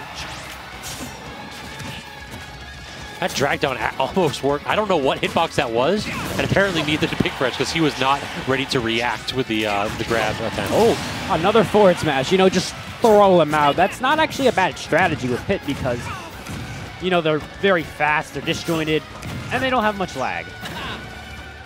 Agreed. And Sephiroth is complete opposite, where they're slow, but they got a lot of range. Yeah, a lot of range and a lot of kill power. Crossing up Pit's shield, exploiting the fact that this character's out of shield options are generally pretty poor. It's basically just up smash, and that doesn't really have a ton of horizontal hitboxes. Right, Pink Fresh just racking up a lot of percent. Glory needs to find a good combo, one good conversion to get it back, but can he do it? Uses the down B. That up air probably would have killed. Oh, definitely a 122. Unless it wasn't like the weakest of all hits. For another one, okay, maybe don't go for a bunch of forward smashes, but again using the orbital just to immediately get back from ledge. This is slow but steady here from Glory, but the problem is when you're down by over 100%, you need to kick it into high gear. Nah, just hit him with the just throw him off stage down, Aaron. It's true. That's the truest combo in the game. Scintilla activated, gets clipped with another arrow, but the immediate Octo brings him back to stage. Assaulted there was Pink Fresh. Anyway, Glory had him in the corner for a bit, but Pink Fresh gets out 42% with Nares alone. Yeah, this is a ton of damage from one move. Oh, Scintilla again. 66. Scintilla might be the most DLC move Seth has, I think. It's so good. Yeah. One thing that also, now that I think about it, we haven't seen Seth do at all is use any of the neutral beats to mix up his moves. Yeah, because I feel like, especially against a character like Pit, where its recovery doesn't immediately snap onto the ledge, you know, if you do the fully charged one, that might catch him and just kill him extremely early. And even if you're not like just firing off the projectiles, you can just use it to mix up your movement and bait out an option for Glory. He has been using the side B a lot, though, which I've seen to mix results, yeah. Yeah, no, I've seen other Sephiroth mains like at top level just not use the move, and I'm like, why not? It's such a good pressure tool. Yeah, it's one of those where it's like at max distance, it's really no committal at all. So, set 2 of Grand Finals, Pink Fresh appears to have, you know, just maybe gone a little bit faster there. It felt like he came out swinging all of a sudden. And he's like, Glory now I will try. Like, true. Also, you can't forget the Elite Smash Sephiroth, where, you know, you can turn it around, so they'll be like, they'll face the opposite direction, charge it up, and then at the last second, turn it around. I gotcha. They'll be like that. Are we sticking with the Sephiroth? He keeps hovering over K-Rool and giving me false hope. If Pink Fresh has a K-Rool, I want to see that. Nope, back to the Sephiroth, though. I'm not be surprised if Glory gets a steady diet of this character here in this set.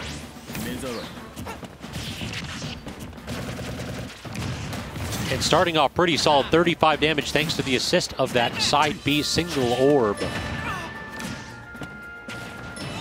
Not going to go for the down. We haven't seen Pink Fresh. Glory has been at ledge the entire game so far.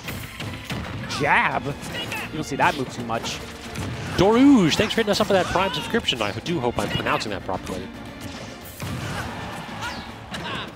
100% on Glory right now.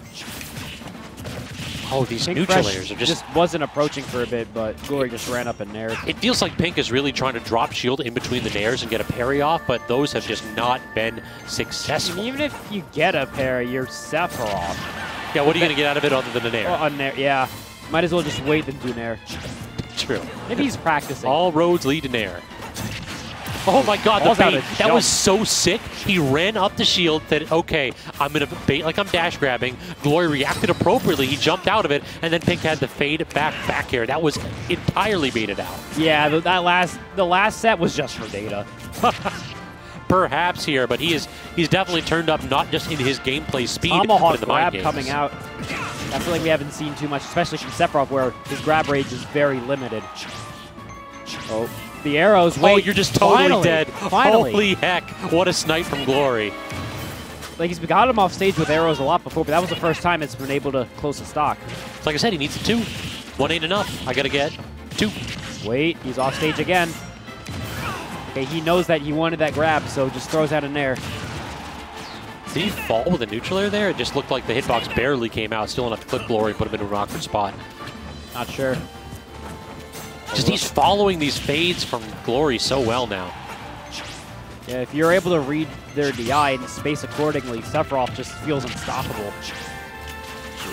Oh, barely missing that nair. I really like that option, though. I'm surprised the Octo Slash didn't scoop right there. But it is what it is. I mean, my gorilla brain would have had me go for the Suicide Octo right there. Because, like, I'm up by 100%, don't care. Enemy must die immediately.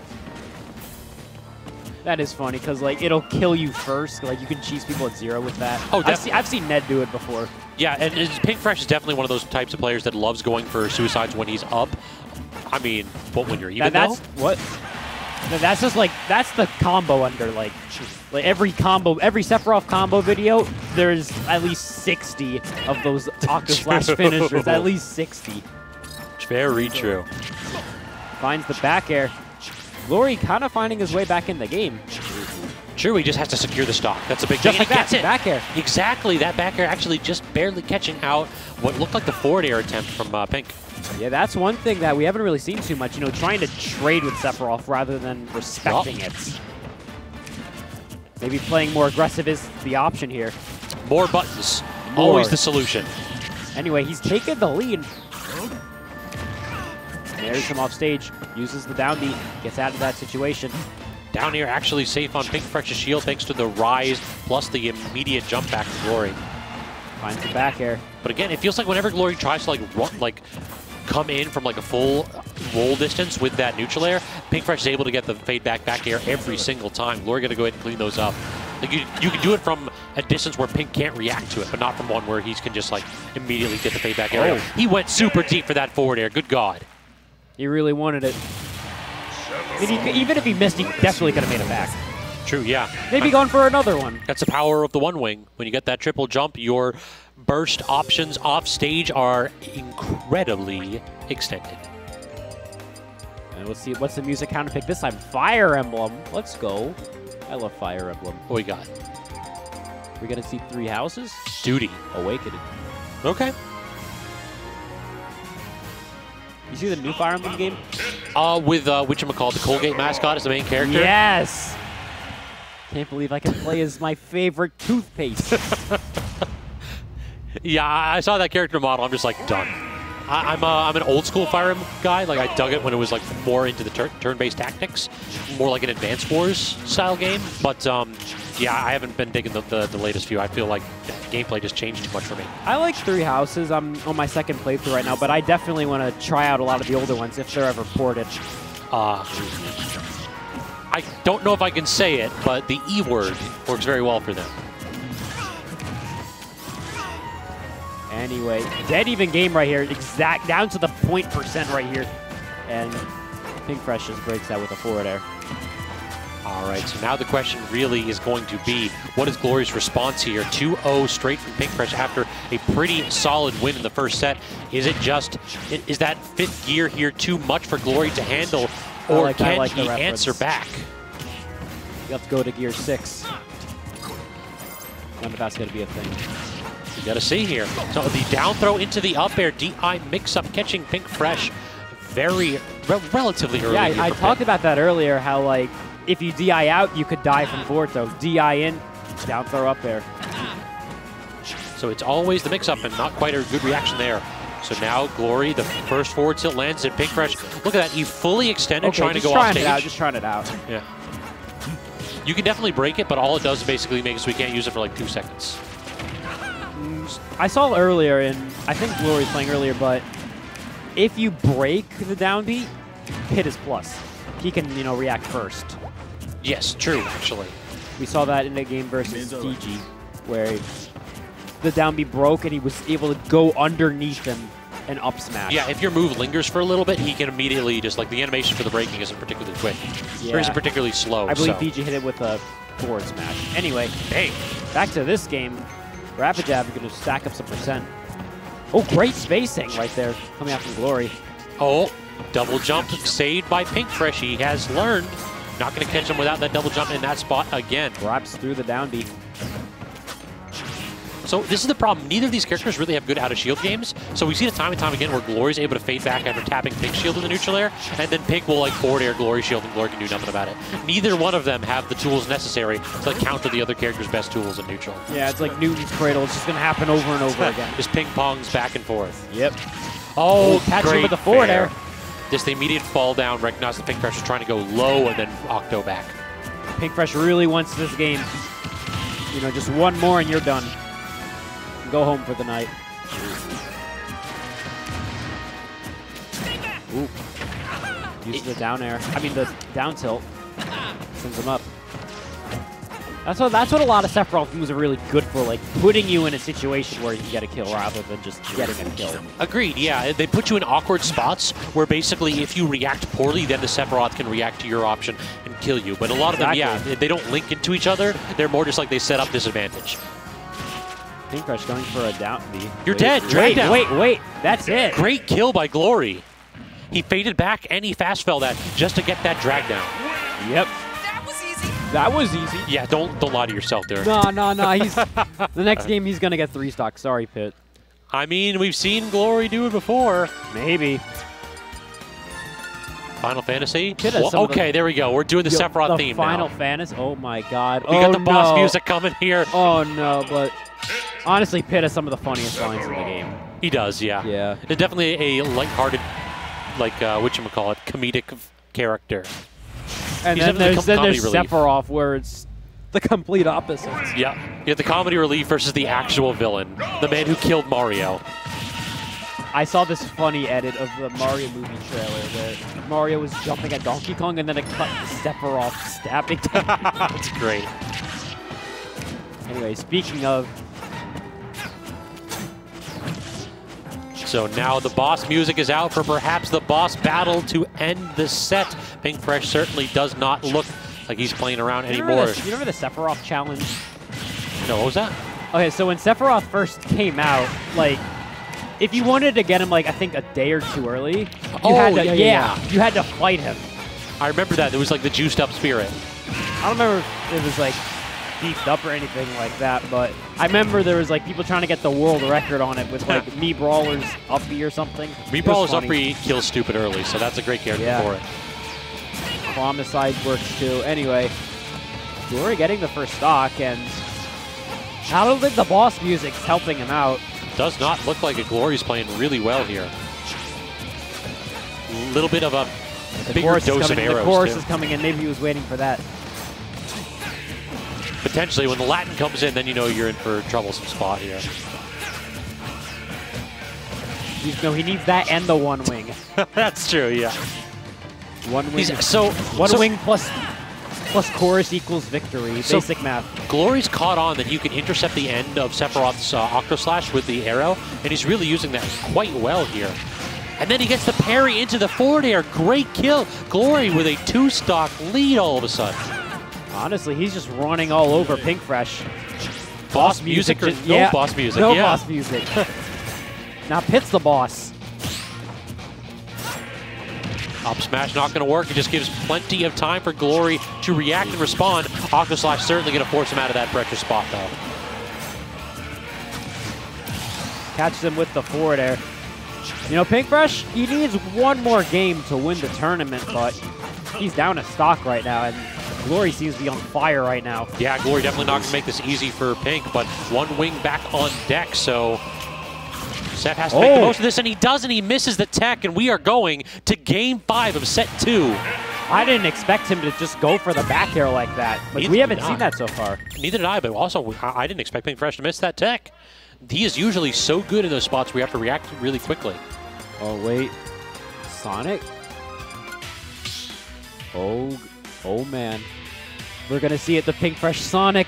Oh, please don't do that to me, Pink Fresh. What are we doing here? Are we going back to the main, to the min-min, or no? We are sticking with the Sephiroth for this matchup.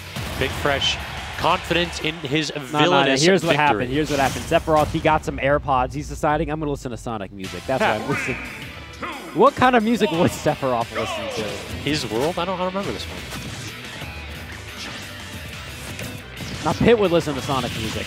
Pit definitely would. Well, he would unironically listen to Sonic music just as his most played playlist. That was his Spotify rap, just Sonic remixes. All right, getting started here. Small Battlefield has been this choice just about for the whole set here. Down air, Nair, okay. That was a good roll in from Pink Fresh. He tries to catch a neutral get up, but back throw. Gonna send Glory off stage. That might have killed. That might have killed. I think it would have too. He's been throwing him out a lot, but if they break, that's gonna leave you vulnerable. Don't use it too much. So forward air there, catching the out of shield wait, attempt. what? Forward. Did Sephiroth try to throw out a move right there? Because I feel like the backer, the downer just interrupted it. Interesting. Gets the charge. Did not sweet spot the ledge, and that is going to be the first stock there in favor of Glory. Now he can keep up this defensive playstyle to force Pink Fresh in. Has Glory won a Xanadu before? No, he is not. This would be a first, I believe. We might see a pop-off. It's turned into Hungry Box. This would be one heck of a PR win, too. I mean, he already got the first set. Good spot dodge there. You're not going to get clipped by that neutral air, which is so safe on shield. Barely hits the dash. Oh, no! No, they didn't hit the edge. Pink Fresh, that's so rough. Risking it all. I mean, even if it hit, it probably wouldn't have killed, but still, that's not a good feeling. Goes for it again. Yeah, I think if you hit now, if you're on stage, you have to. I don't know if you can go off stage in any of those high-risk situations, because Glory might just go for like a suicide drag down. Sonic music giving Pit a power-up. That's like a statistic where Pit players will do better if Sonic music is playing. Could be. Does get the back air there, so again, catching Glory, trying to run in. You cannot get too over-eager here. This is where you either seal your victory by like basically putting your opponent at kill percent, or you die super early, and then your opponent goes and has a ton of momentum on the last stock. One more percent and Glory would be dead right there. And wait, that DI mix-up, almost. And trying to catch it out, the Octo Slash, the forward smash. The forward tilt's going to claim it. So this is an awkward spot. One wing is still active for Sephiroth. So he has some rage. He has some rage too. Don't forget about rage. I feel like we haven't talked about that at all.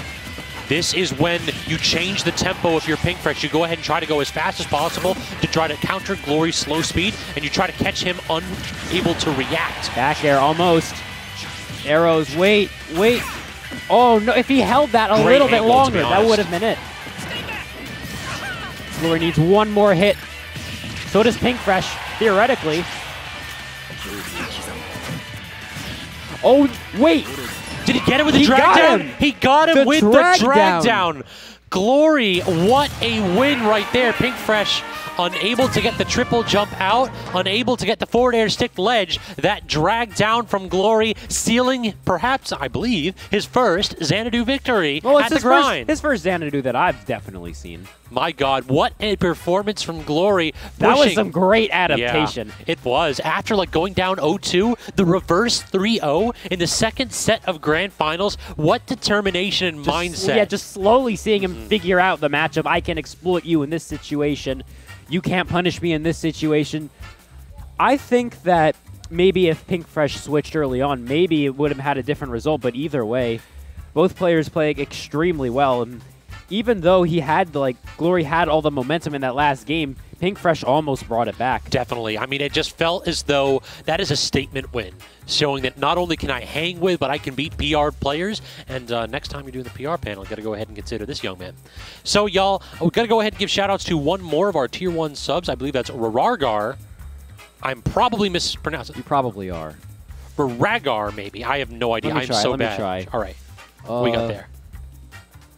Raragar. Raragar. We're going with that one because I'm awful. But that's probably going to be it for us, y'all. It has been an absolute pleasure, Penny. It has. Thank you for stepping up there, man. Pleasure commentating with you. Y'all, we will be back on Tuesday at 7:30 p.m. Eastern Time for Xanadu.